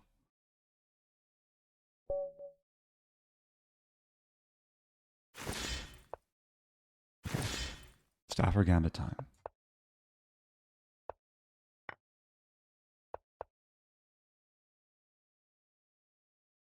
No Stafford, but interesting line.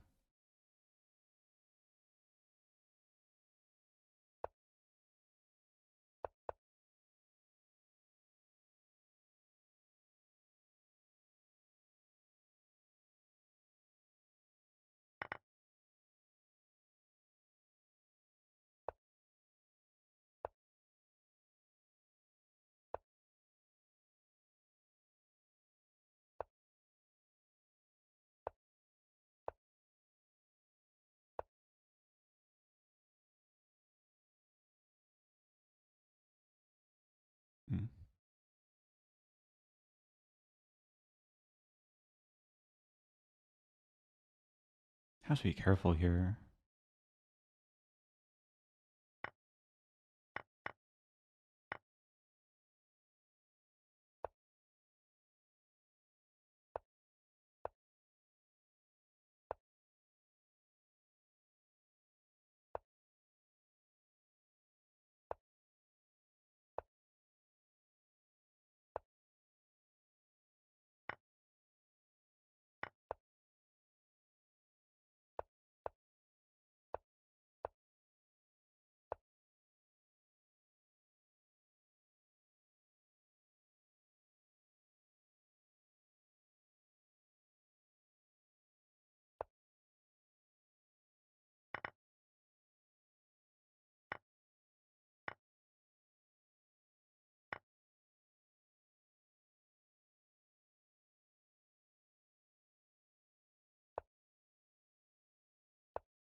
I wanted to play for a win, but I'm just stuck.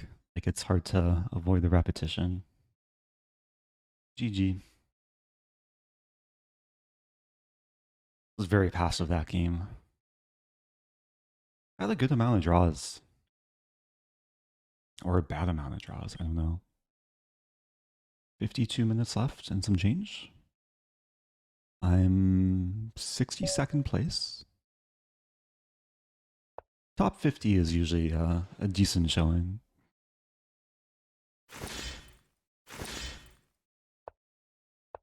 Oops, that was a mouse slip. We'll play whatever this is.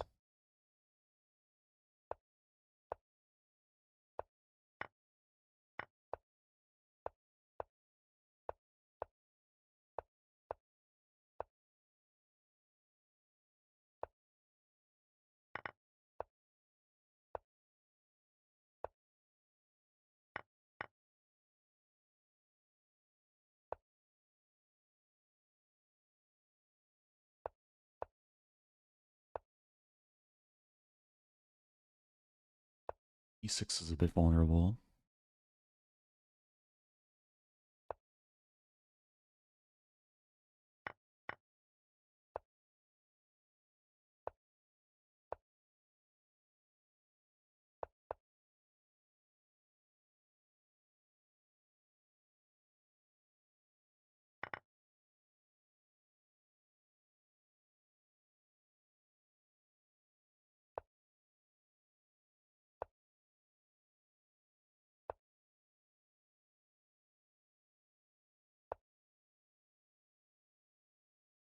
So G5, I can take it.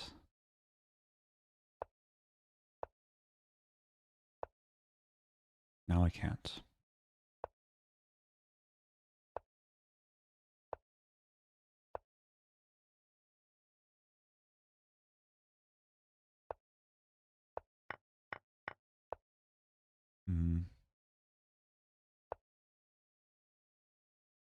Should be good.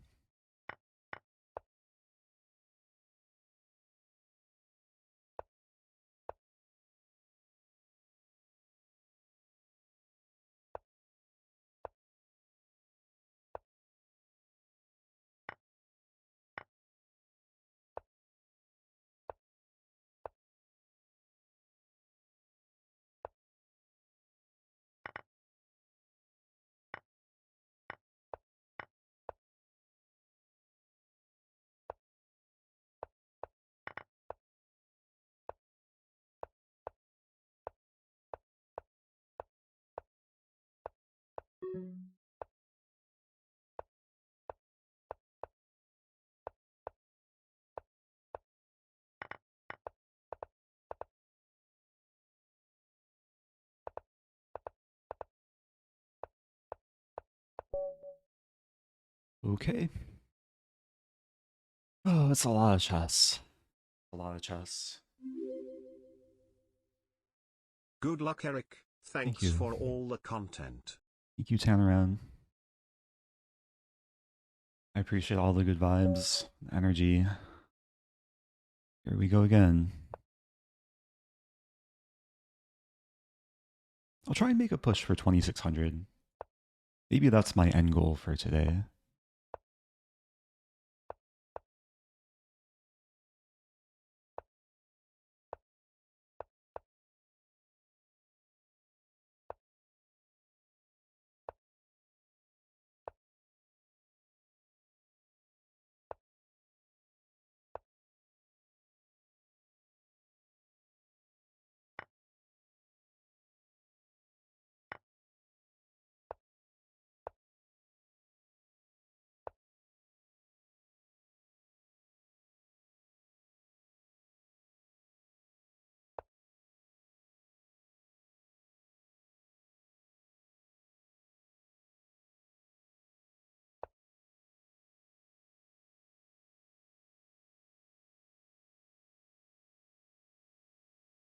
Knight g7.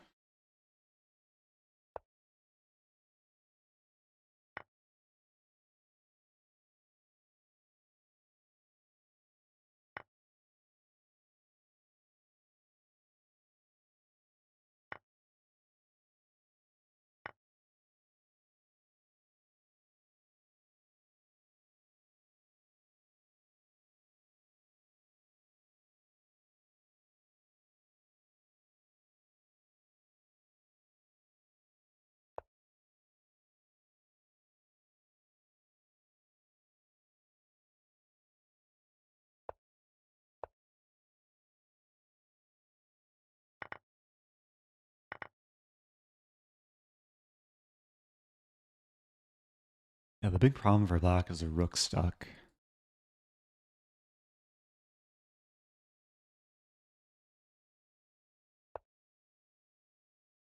It takes a while to actually bring the rook into the game. Oh, but queen g5 is a threat.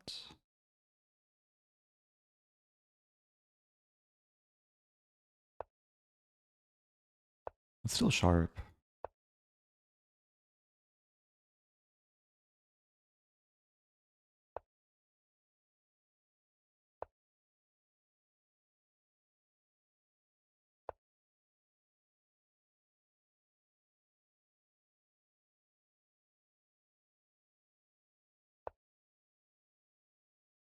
Just allow this move. But then I have this move.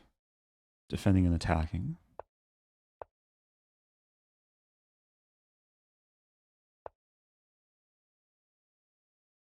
Okay, we'll trade. Up a pawn.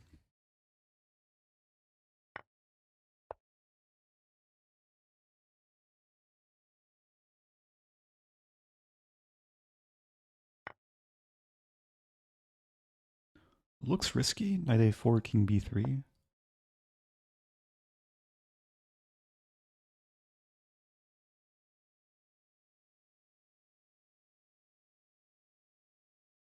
Hmm.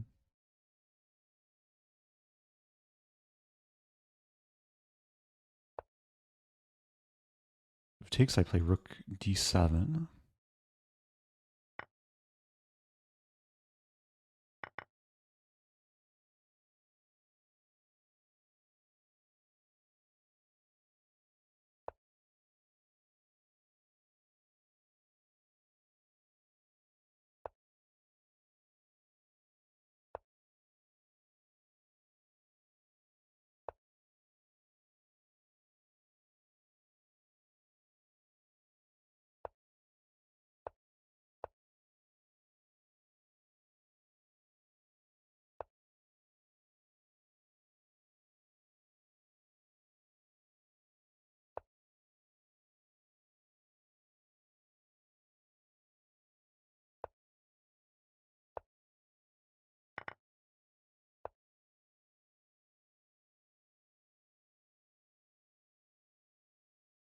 I think this works. Oh no, it doesn't work. Ay, ay, ay.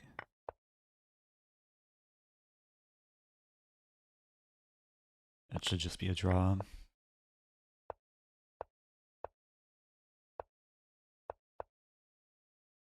Yeah, pretty routine draw.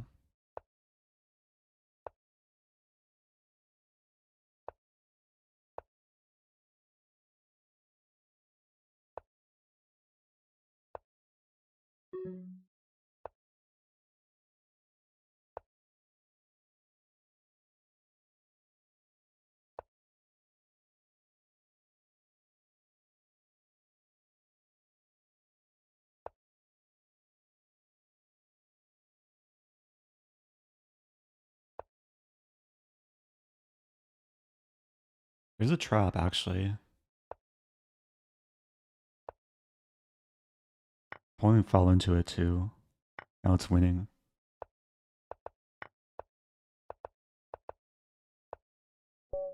Okay. Opponent was trying to flag me, and they were a little bit too clever.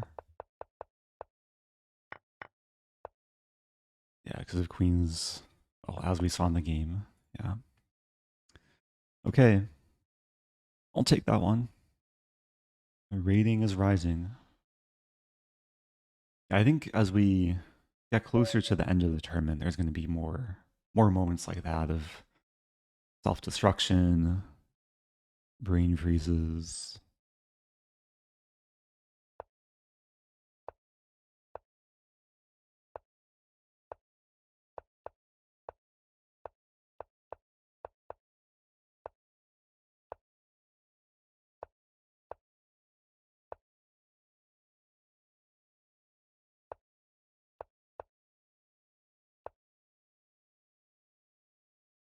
Now I'm the victim. Blunder the piece. I'm down a piece for a pawn now. What to do? I think this maybe. There could be weird compensation.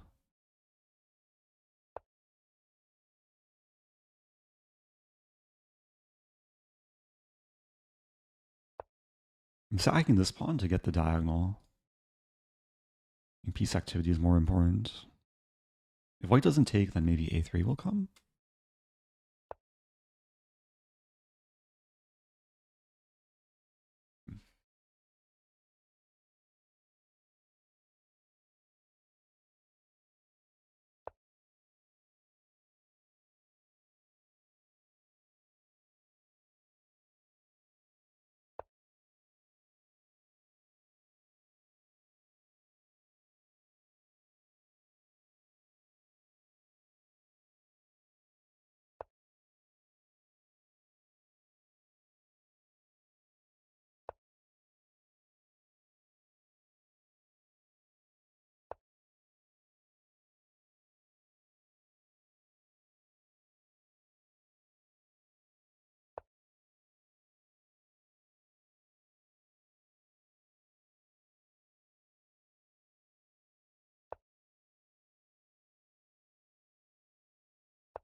I'm insisting white takes. It's probably very fine.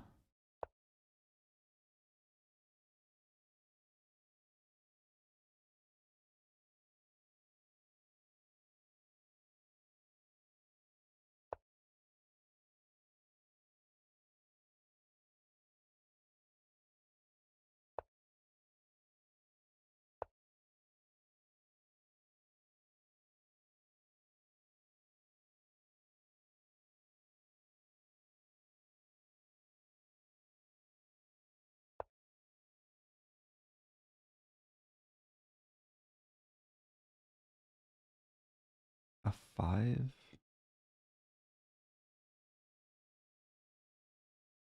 F5. I feel like, I mean, if takes, G file opens.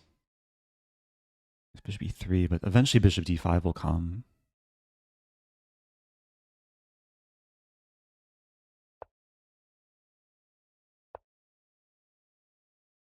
There's knight e3. Then the bishop can always eventually get to the diagonal.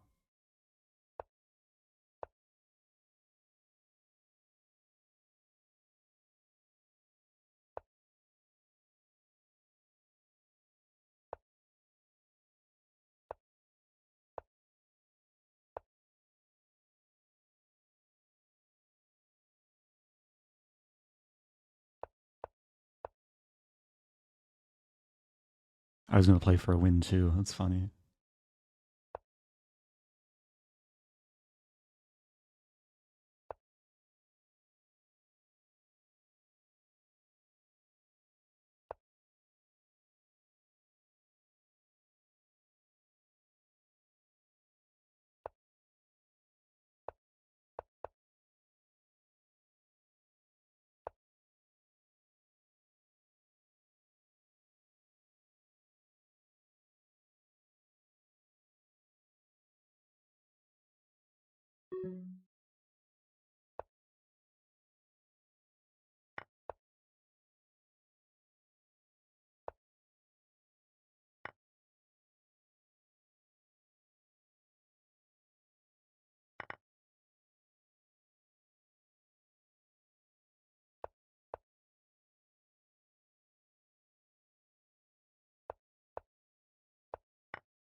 Okay. Oh, it was a weird game.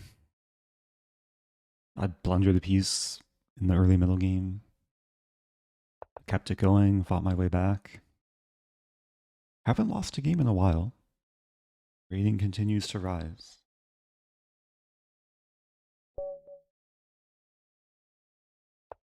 Playing a strong player here.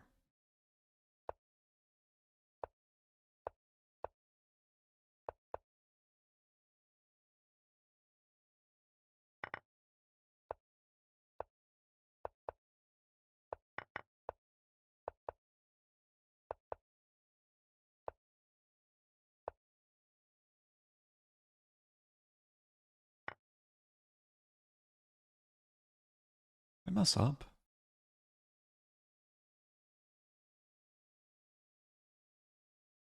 Oh, G4. Wait, what is this line? I don't think I've ever looked at this. It should be 5 wins exchange.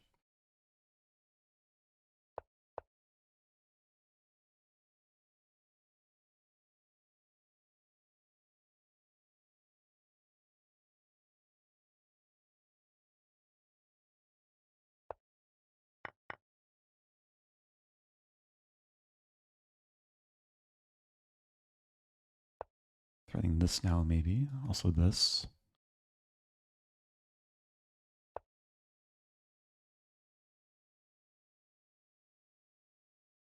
That's still tricky.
Threading mate.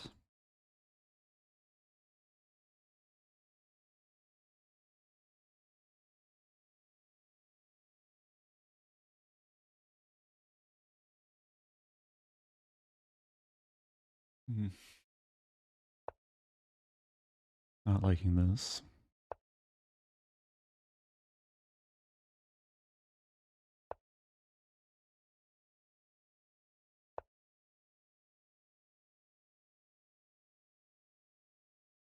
Knight d4 is coming.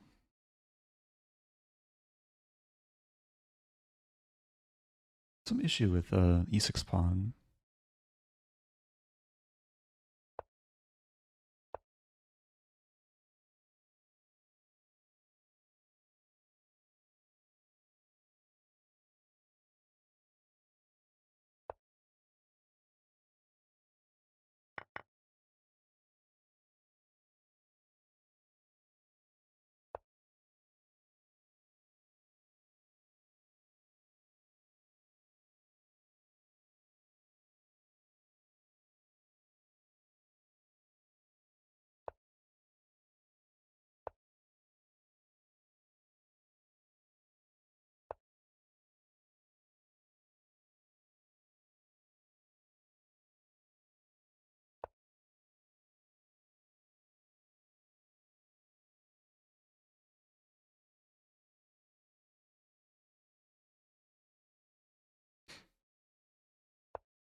Mm, losing.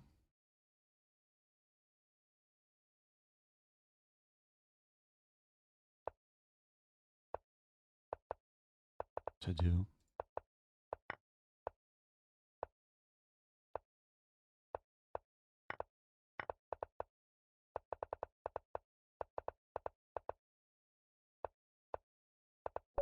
Yeah. Good game. Locke's pawns were quick. Very quick. Rook b7 was probably just not necessary. I should just start pushing. Because the bishop has a hard time defending. Yeah, like one loss of tempo changes everything.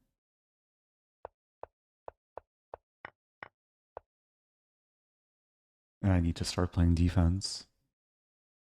GG. What to do? I'm still on a quest at 2600.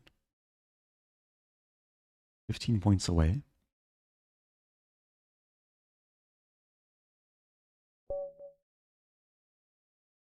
Okay, playing Dapsay.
Bishop a6 is coming.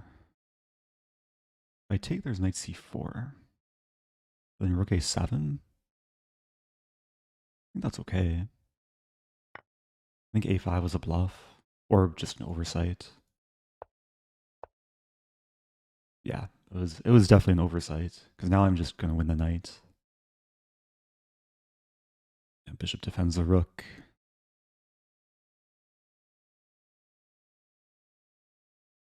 Rook b7 I can take first.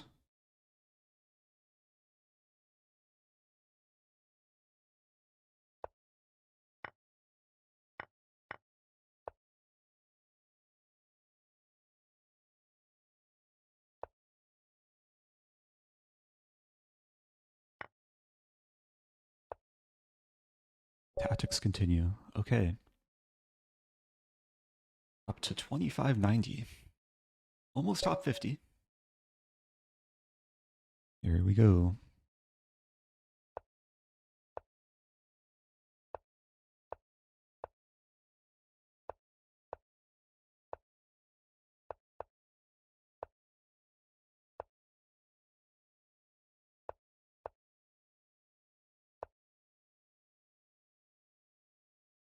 Hmm.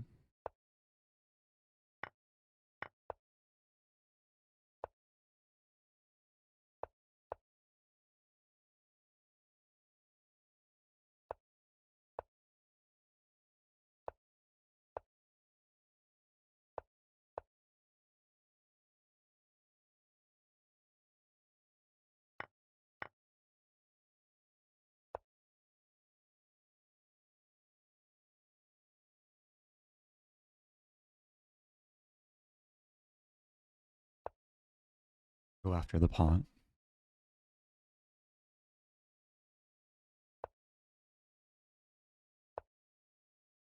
I think this makes sense to open the diagonal. If takes, there's bishop d4. Okay, another quick win. 51 points and 51st place.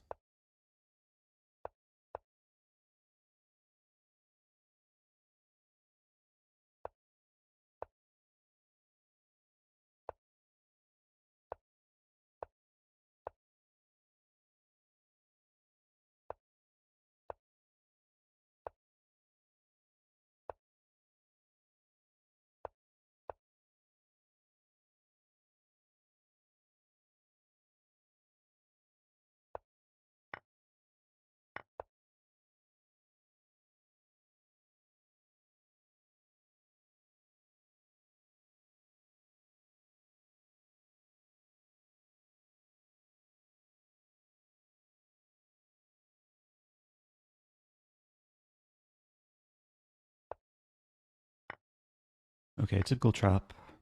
Queen a3. Life is pretty good.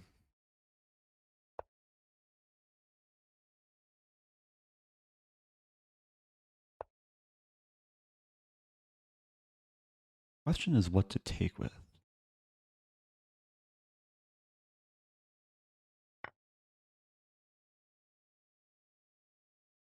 And this should be okay.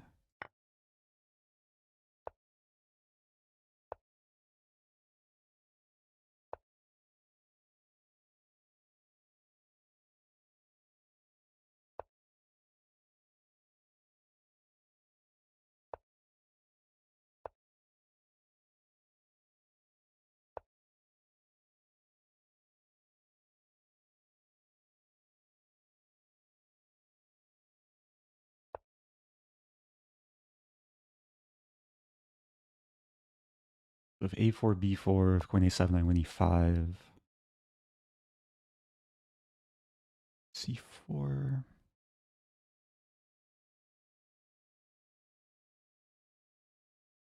Hmm.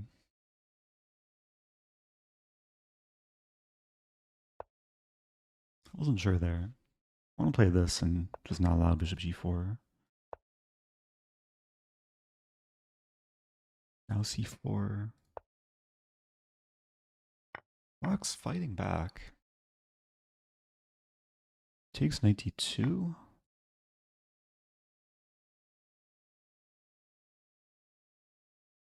Oh. Not sure about this. There's a funny line. King e7, I take, and then knight e4. The rook is trapped.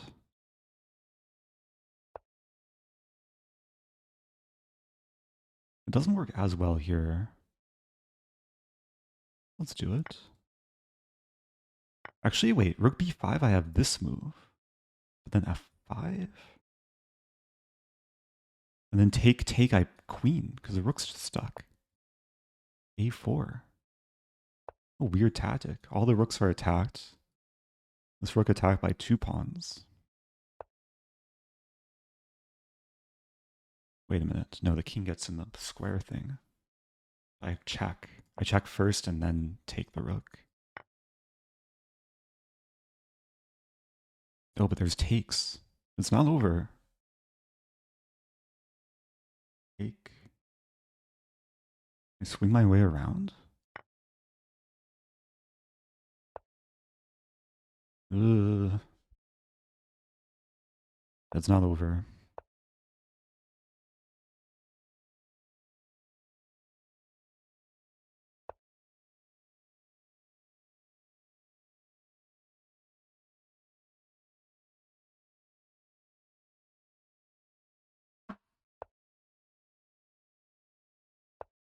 To get my knight here. Okay, there should be a decent blockade now. I could even play knight b3 and take. I'll bring my king in.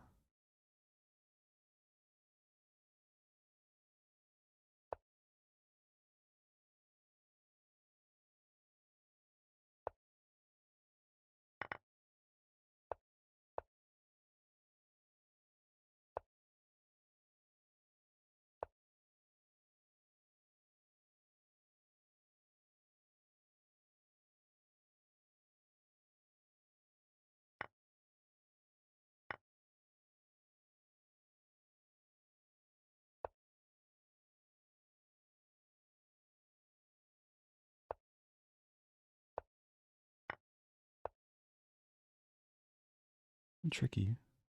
I could just take. Probably the simplest.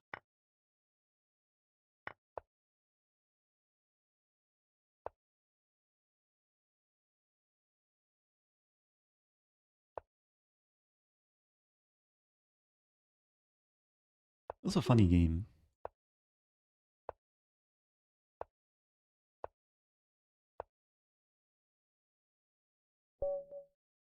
Okay. Oh, that was a really interesting tactical sequence. Like starting around here. Maybe there's a better way to convert. Rook e6 is the only winning move. To then trap the rook. And then a4. Knight g5. All of this was engine approved. Okay. I was actually worse around 1 point. Oh, rook c4 was playable. I have no time to take the bishop. Okay. Well, moving on. Top 50. Almost 2,600.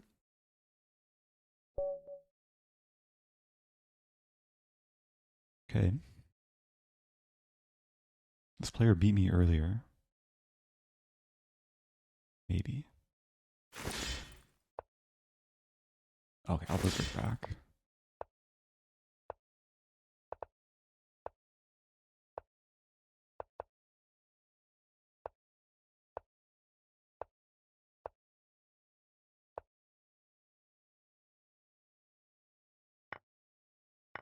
No! I was not expecting knight takes. Oh, it's kind of tragic. I'm giving peace odds to a grandmaster.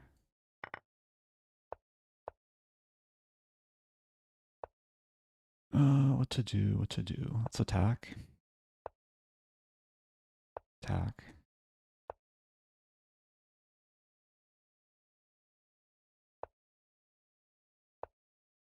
Attack.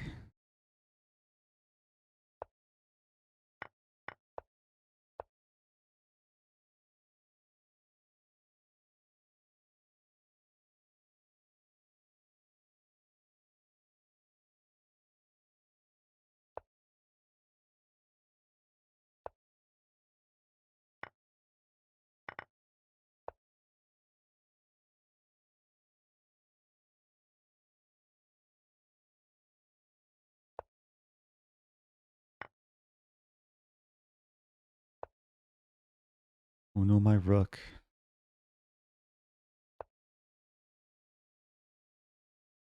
Take, check. Oh, that's just bad.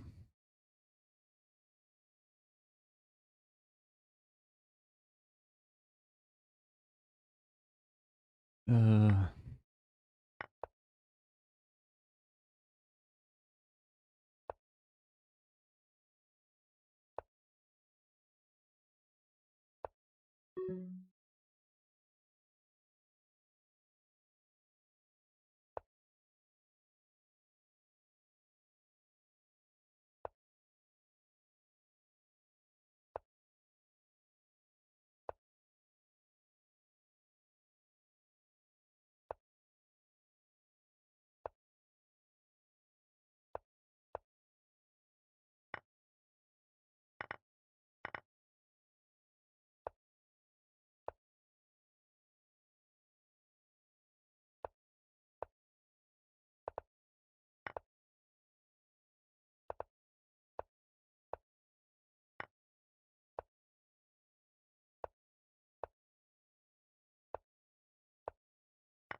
trying to set up the stalemate trap.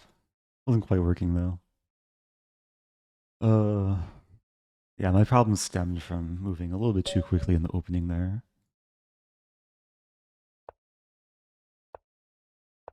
Okay, we have another modern.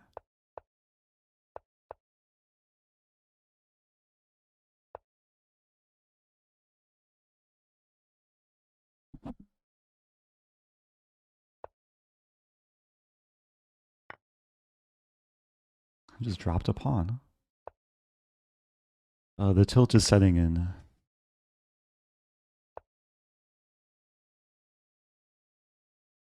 Yeah, black is doing very well here.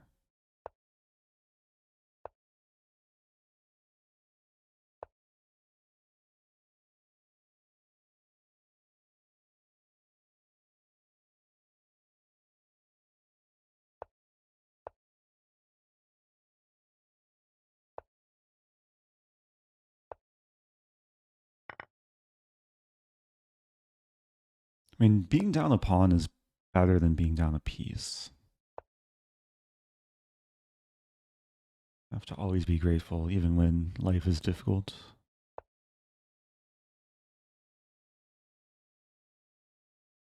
Okay.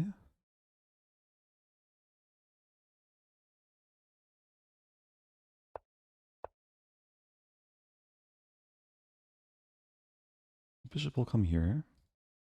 Expecting h5.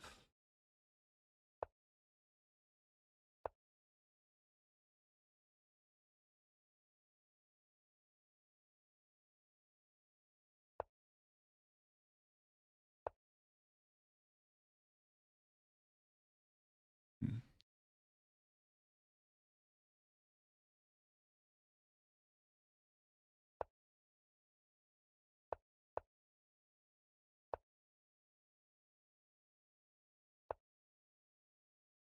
Yeah, the knight is purely playing a defensive role.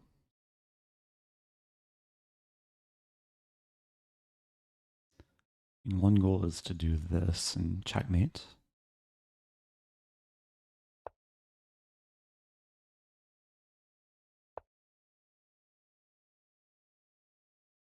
Over defending e3 to mobilize the queen.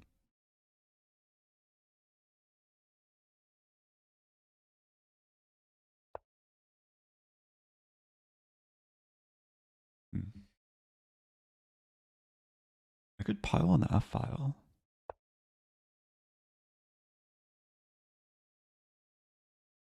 Might be threatening take in this. Probably am. Queen f2 eventually. I have it now. Take there. I think it's okay. Take and then queen f2. Because knight moves, I take and hit the rook with the pawn. The pile on the file worked out pretty nicely.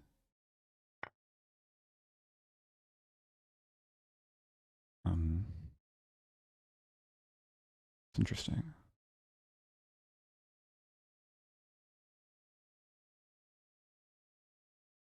Let's take.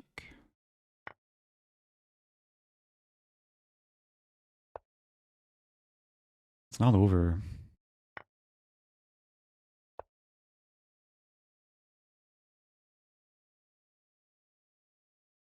Hmm. Still might be worse. Knight needs to come back somewhere. Hmm.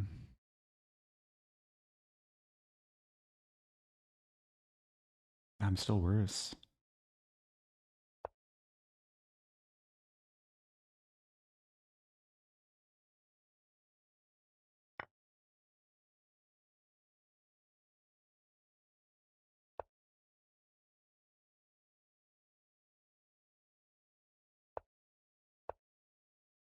Black is solid.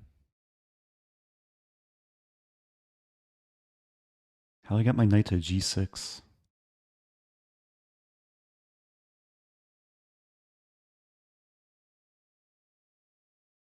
Queen d4 almost works.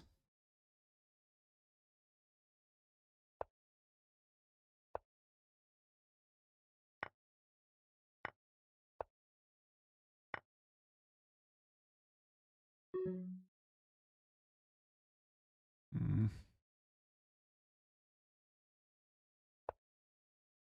Not good.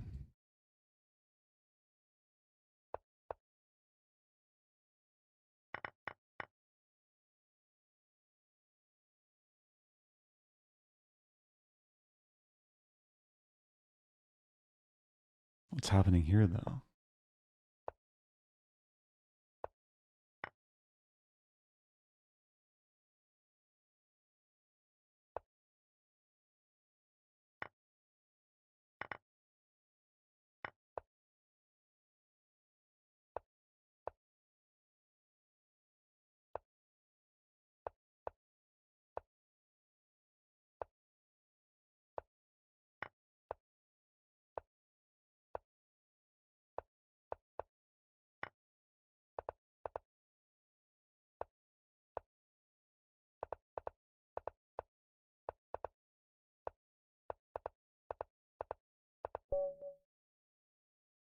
I won because I have a knight. A knight is sufficient mating material. Oh, that's really dirty. I don't know how I feel about that. Also, I probably could have just taken Black's knight here and draw. Oh, man. Okay. I'm on a quest. If I win my next game, I accomplish both goals, probably. Top 50 and 2600. Pressure is on. Yeah, that was the dirtiest flag I've done in a while.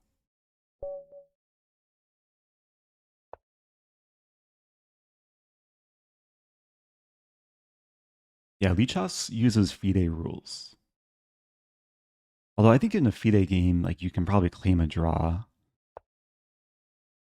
when you have the 2 minors against 1 minor, if you really want.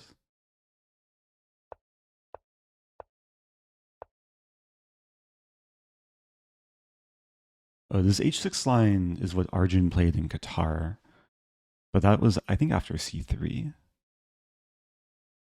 And my opponent wasn't expecting knight c3.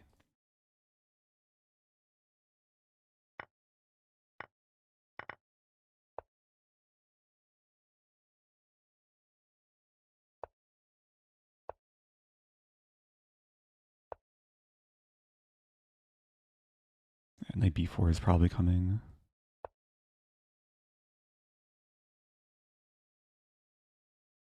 I want to do fun stuff.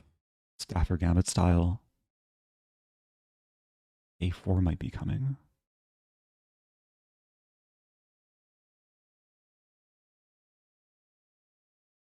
Wow. King b1? Should be 5 maybe.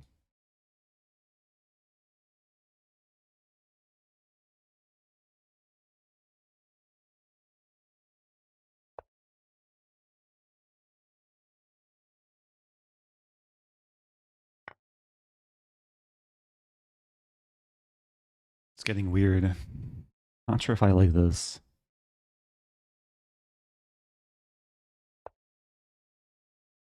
Oh yeah, it's just not good. Although, can I take and play a3? Either knight check I take with queen. There might be some d5, but then my queen goes back. Okay, maybe I'm liking this type of weird. Up 2 pawns, down a piece. If I take, there's rook a5. I think I have to go for that. I mean, anything else?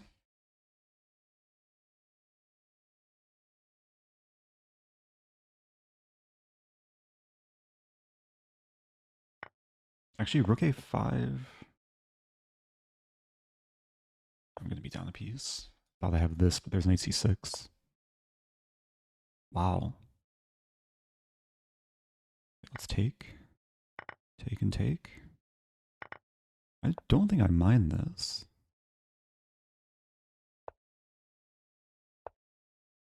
Light squares are a bit annoying. e5. We can see a king d2.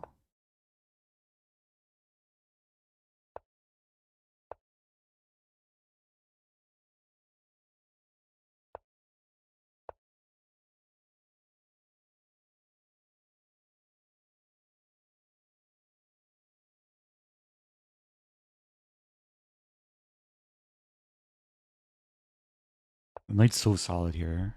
Okay, losing the pawn.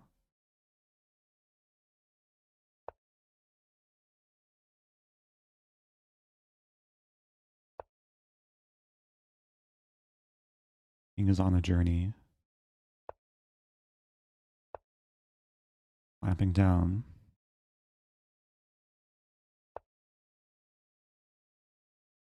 Takes, I have this move. Pin from behind. What am I missing? My opponent blundered.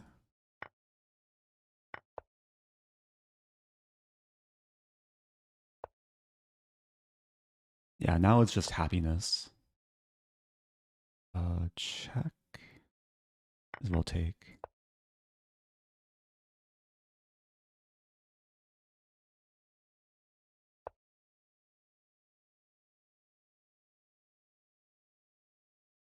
Still gotta move quick. Oh, I had en passant. Wait, that was really bad. My bishop's trapped.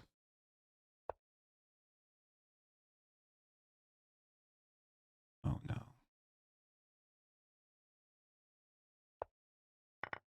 Still playing for a win, maybe.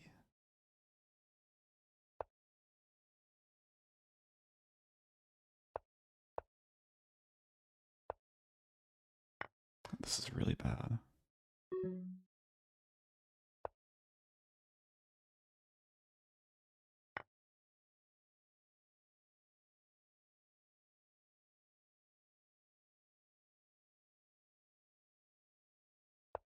Oh. Okay. Oh, wait, we have time for one more game, I think. One more game. Playing ketchess. Can I pass 2600? Got my stalemate trap. Took all tournaments, but finally got one.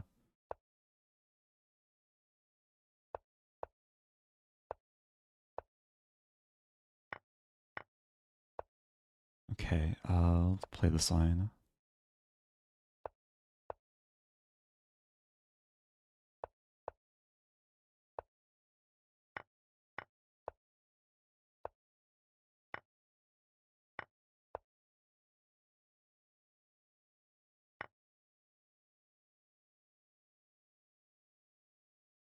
I had this position in... Did I have this in World Rapid Blitz? Takes. I forget. I think this is okay, though.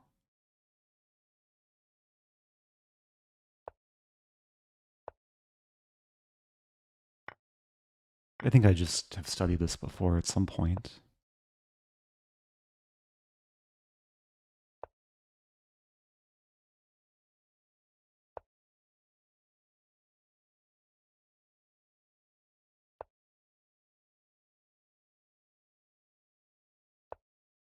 Okay. Going for the pile on the f-file. Queen is leading the battery, which isn't great.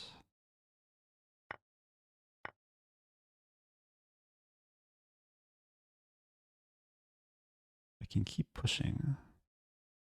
There might be f3.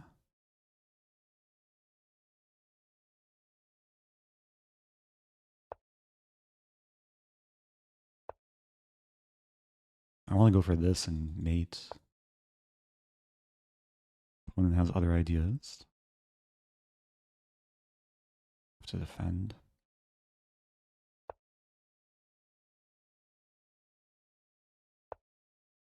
Wow. En passant.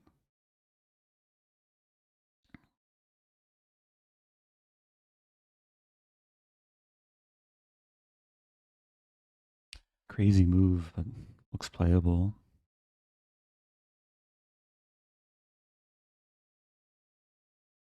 Take, take. Start with this. There's a pin. This game won't count for the tournament. Still counts for rating. I have this idea too. Like if g3, I'd probably play rook d6.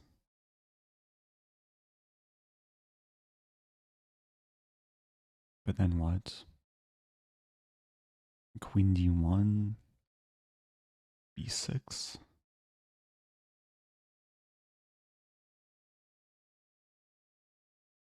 The tournament's over.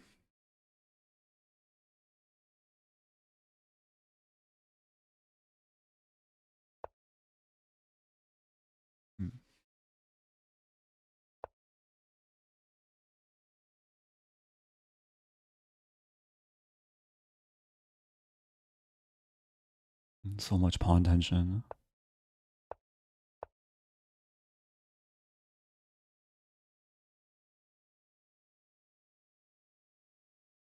So if I take and play rook d7, there's queen e5. Do this first. Doesn't work.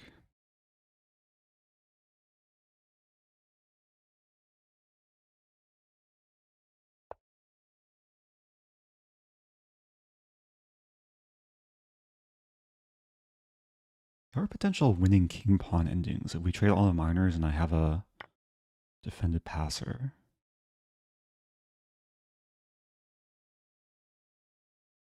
Hmm.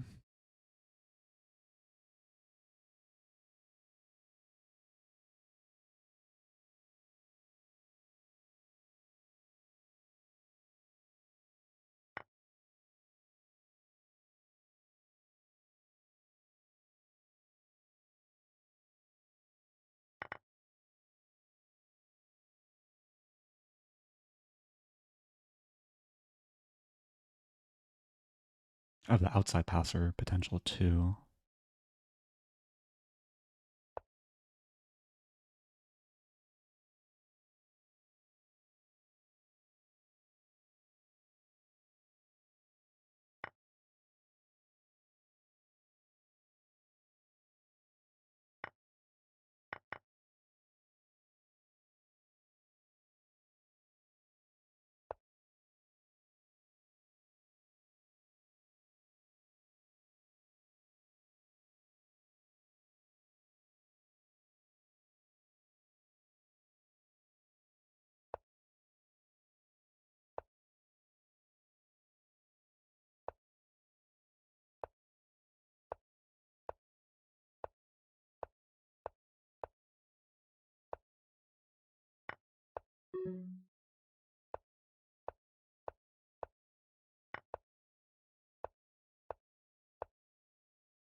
Yeah, White was getting tortured there. So, I hit 2,600. It was a long ride. I finished in 56th place. Yeah, it doesn't reflect the last game. Good job to Giuoco. I think that's Jospin. Winning the tournament. Close finish, actually, on top. Thank you, Flame Eyes, for the bits. The Rosentrap bits. I feel like I had an abnormal number of draws this tournament. I mean, still mostly decisive games, but for Blitz, like 1, 2, 3, 4 draws. Is that it? Maybe that's it. Oh, there was someone earlier who said they won with the Stafford in a tournament, like over the board. I was going to offer to look at the game. Oh yeah, Confused Mum. If you can link the game, that would be great. All right, let's take a look at this game. So we only have partial of a game, but apparently Black won with the Stafford. This was from Confused Mum. I like how there are games in the Masters database. Lenderman, Dubov. Maybe someday my game with Ehrenberg will enter the database. At least the Lichess Master database. Okay, all good so far. This is exactly what I would play. White's playing one of the refutation lines, which, yeah, they clearly know what they're doing. They maybe watched Hikaru's video on this. And yeah, Bishop G4 is not my move of choice. I like to go for Knight G4. This is actually the start of the magical line. If takes, then at least you get some half-open H-file. Most people play D4, and then Queen H4 is very strong. Or at least very tricky. And then G3, Queen F6. And if F3, H4 leads to a big mess. There's actually something I want to check real quick.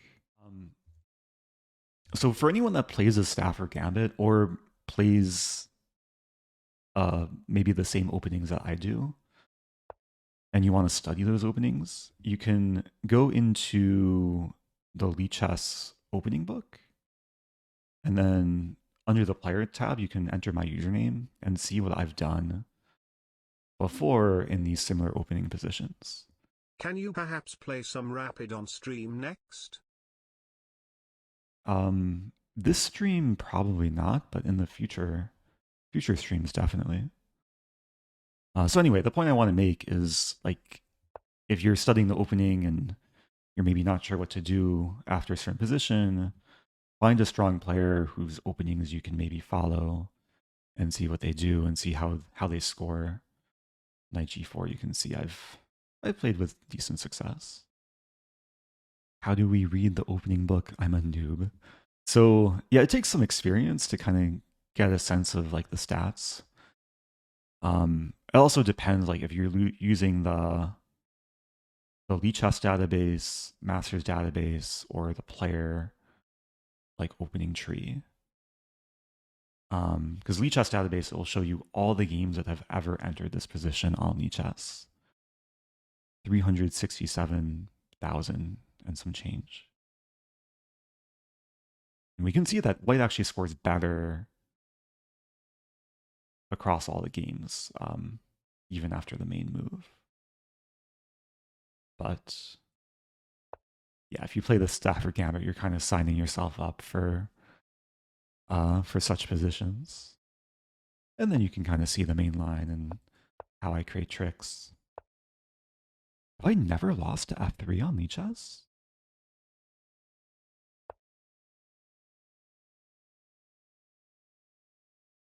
This is funny, like F3 is considered one of the refutations. I've had this 28 times. I've never lost. There's other moves that have like beaten me.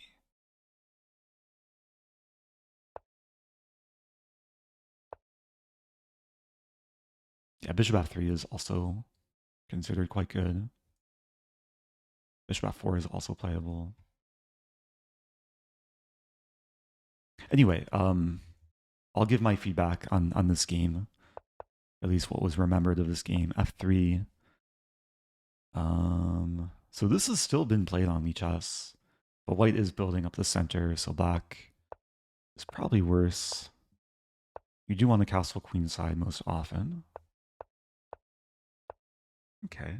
e5 looks strong, but it does give away the square. Knight f4 is nice. Yeah, black is getting counterplay. Like all of a sudden the pieces are crawling into white's position. f6 maybe coming, maybe c5 or yeah, rook e8. Rook d e8. I would slightly prefer rook h e8. Or strongly prefer, I should say. Because this rook is already well placed on the half open d file. Could also start with f6. Black's probably already for choice.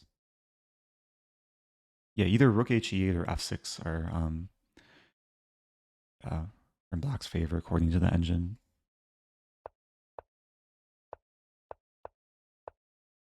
And then, okay, this is, I guess, what was left of the game. Okay, so hopefully at least a couple lessons to take away for confused mom. Yeah, generally when you're fully developed, you want to open the center like ASAP. And if you're playing this line again in the Stafford, remember knight g4, not bishop g4. But yeah, if white really knows what they're doing, then the Stafford is just not a good opening. Like, it's good to have a backup weapon. I see there's a comment. Chessable recommends bishop f3. Also, thank you, GM Solver. Appreciate the raid. Oh, did we play? Was not intending to use bishop f5 pre-move. Was that the game where what was it? Knight takes d4 was played and I hung my bishop? Ah, okay. Yeah. Yeah, knight takes d4 is probably just a fine option. I was playing too quickly. I didn't realize I was playing GM Solver. I think there's a different Lichess name. Question from Stephen Willie. What's your recommendation in verse bishop f3? Yeah, so I know there's a lot of YouTube videos that recommend this move. Maybe along with Chessable. And I think the trickiest option is bishop e6. Leaving the bishop hanging. You can see my stats. Like I've basically done two tricks here, either bishop here or here. Bishop here, you ask to get forked. But then after takes and takes and takes, white has to be really careful. Because most people here play bishop g2. And I think black's already like better after, or winning after bishop g4. And bishop f4 is winning for white, but yeah, at least there's still a trap. And then there's another line if if you play bishop e6, h3 is the most or the strongest move. But there is a tricky line that the only time I've ever encountered, I think it was on ICC against someone that was clearly using the engine. So you castle. I can also check in my database too. Take, take, take, take. Bishop g2. And then rook h2. King f1. And then bishop d6. Yeah, this is like my deepest preparation in the Stafford. And half the time, people play e5, which is losing. Or maybe just gives away the advantage. And the reason for this is after queen f5, then basically white's given away this potential bishop d5 check. So now if king g1, there's rook g2, and black is winning. Because bishop f3 is coming along with this stuff. So we can see in the database that, yeah, about half the time people play king g1, and then black is going to be losing. You could still try and fight maybe like rook g2, queen g6. White's underdeveloped. You still have f5 and potential for bishop d5. But if white plays all the top moves, then you just lose. So, what to do? So hopefully that gives some deeper insight into this line. There's basically a few landmines white can still fall into after bishop f3. What do you think about Boden-Kieseritzky Gambit? So Boden-Kieseritzky Gambit is this. Which a lot of people, like, they play bishop c4 and they don't even realize they're losing the pawn. They just think they're playing the Italian. And they're not reacting to the fact that black is playing the Petrov. And the gambit is after knight c3. I think most people take on e5 though. Like, yeah, which is just not great for white because d5 and black is already doing well. So after knight c3, it's a tricky opening. It's basically a reverse Stafford gambit. And it's easy for black to blunder here because knight g5 is a threat. A lot of people, actually the most played move on Lichess is d6, blundering knight g5. At a very high level, this opening isn't really seen. Okay, it's been seen a few times in master level play. The refutation to the Boden-Kieseritzky is f6. According to the engine, this is the only move that gives black an advantage. Not everyone knows it, so this gambit can be good against certain players. Is the alien gambit as playable as a Stafford? Yeah, I think they're on the same level of playability. Probably similar evaluation too. I'm not sure which one is like considered more dubious. I think they're both like around -2. Actually, maybe the alien gambit is less dubious than the Stafford. It's maybe -1.5 or -1. Okay, there is a redemption for on-screen celebration. I have no idea what that is. Did I miss a celebration? 40 bits?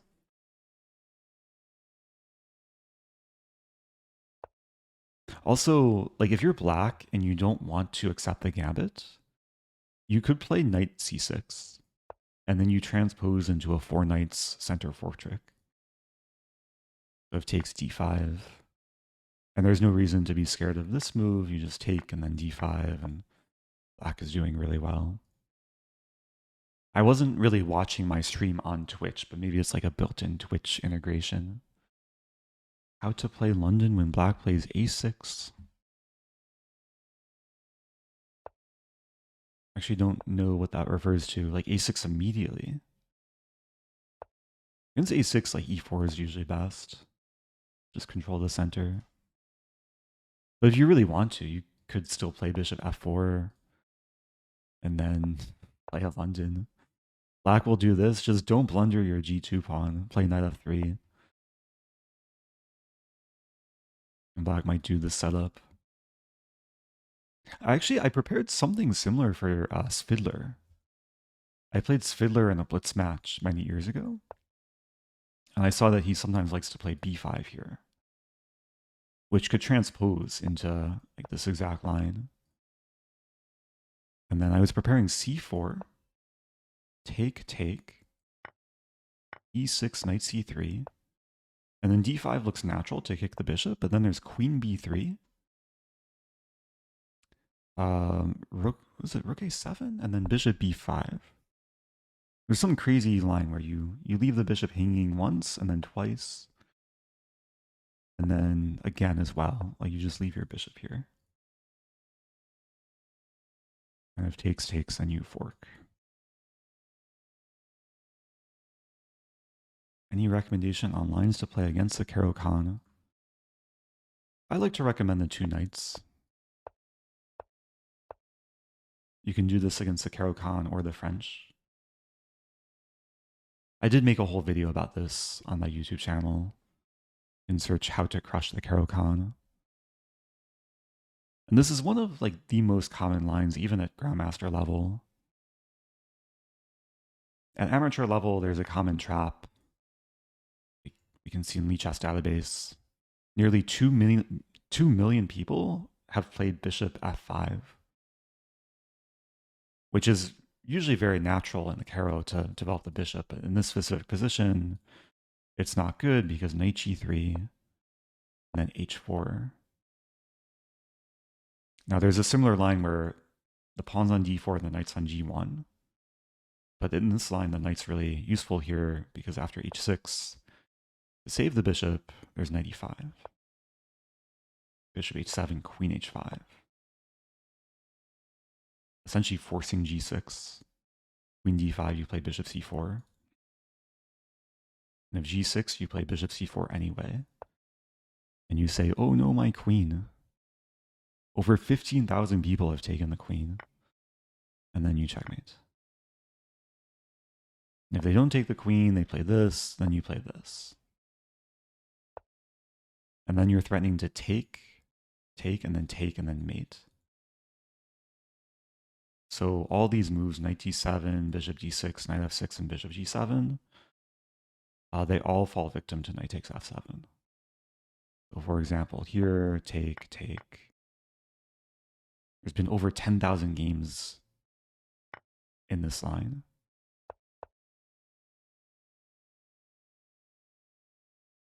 So I cover this and more in my YouTube video. Cute is asking what you recommend for black versus 2 knights. 2 knights can refer to a lot of things. Are you saying like this? This is already 2 knights. Oh, 2 knights Caro-Kann.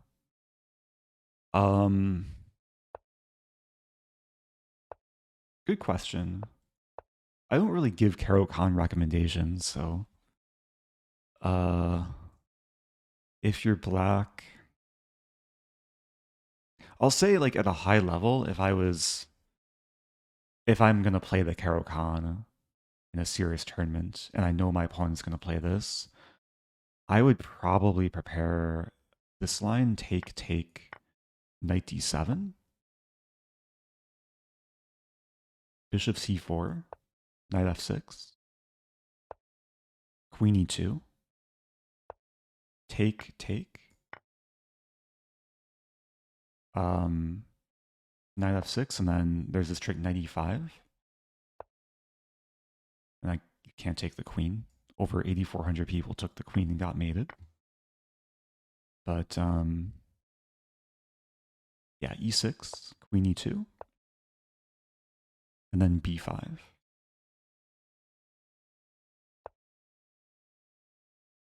I would probably go for this line. It does require like a lot of deeper study.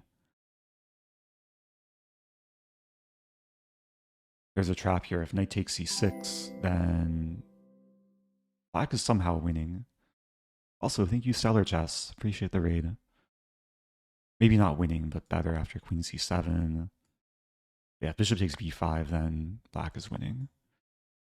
Bishop a4, and then bishop d7. If you want a very simple line to play against the 2 knights, then probably just bishop g4, h3, take, and then e6.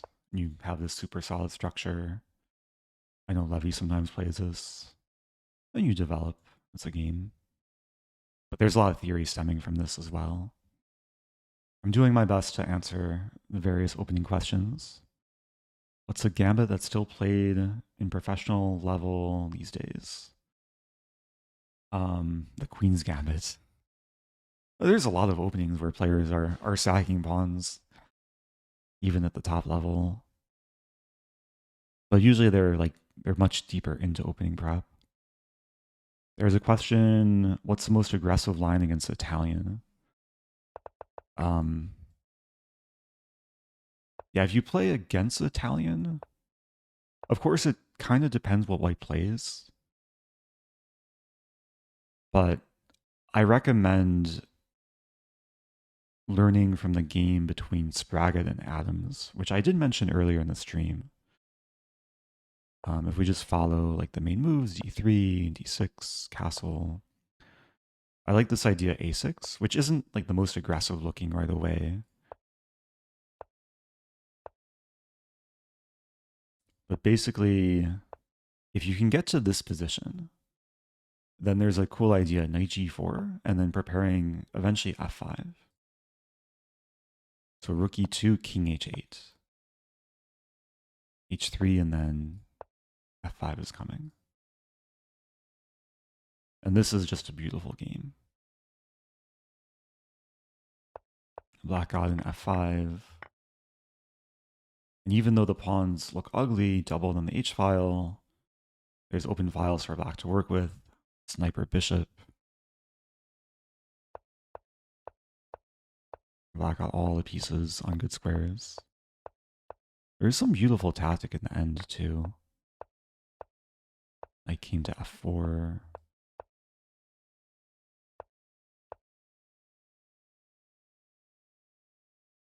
I was going to have chat try and find it, but I'm realizing it's slightly leaked. Bishop f1, trapping the rook. If knight takes f1, there's queen takes f3. Yeah, generally when I'm looking for options against an opening, or maybe not sure what to play against an opening, then I look for games of strong players where my side demolishes the other side. And then I get some inspiration. Do you think the Damiano Petrov is playable OTB? Yeah, it's been increasing in popularity. This used to be, like when I was growing up, this was just a dumb like beginner opening. Because players would move their knight and lose their queen. But this is being seen more and more at like the top levels.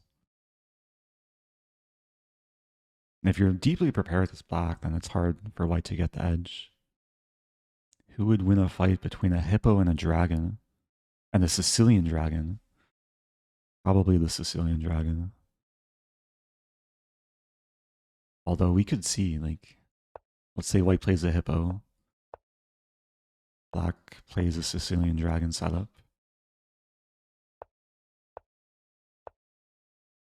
We could also test the cow against a dragon.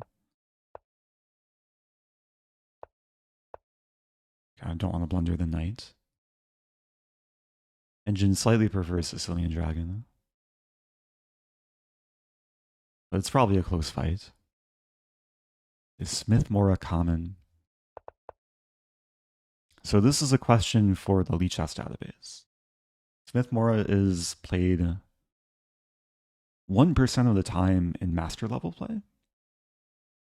Because knight f3 and other moves are way more common. On Lichess, it's played 8%. So, yeah, if you're a Sicilian player, you will face this from time to time. What do you think about Martian or Alien Gambit? I haven't looked into them too deeply, especially Martian, but yeah, they're definitely on the same kind of style as a Stafford. Any non-chess book recommendations? I was going to say Art of Learning, but it still mentions some chess. I like to listen to audiobooks. Trying to think of my favorite ones.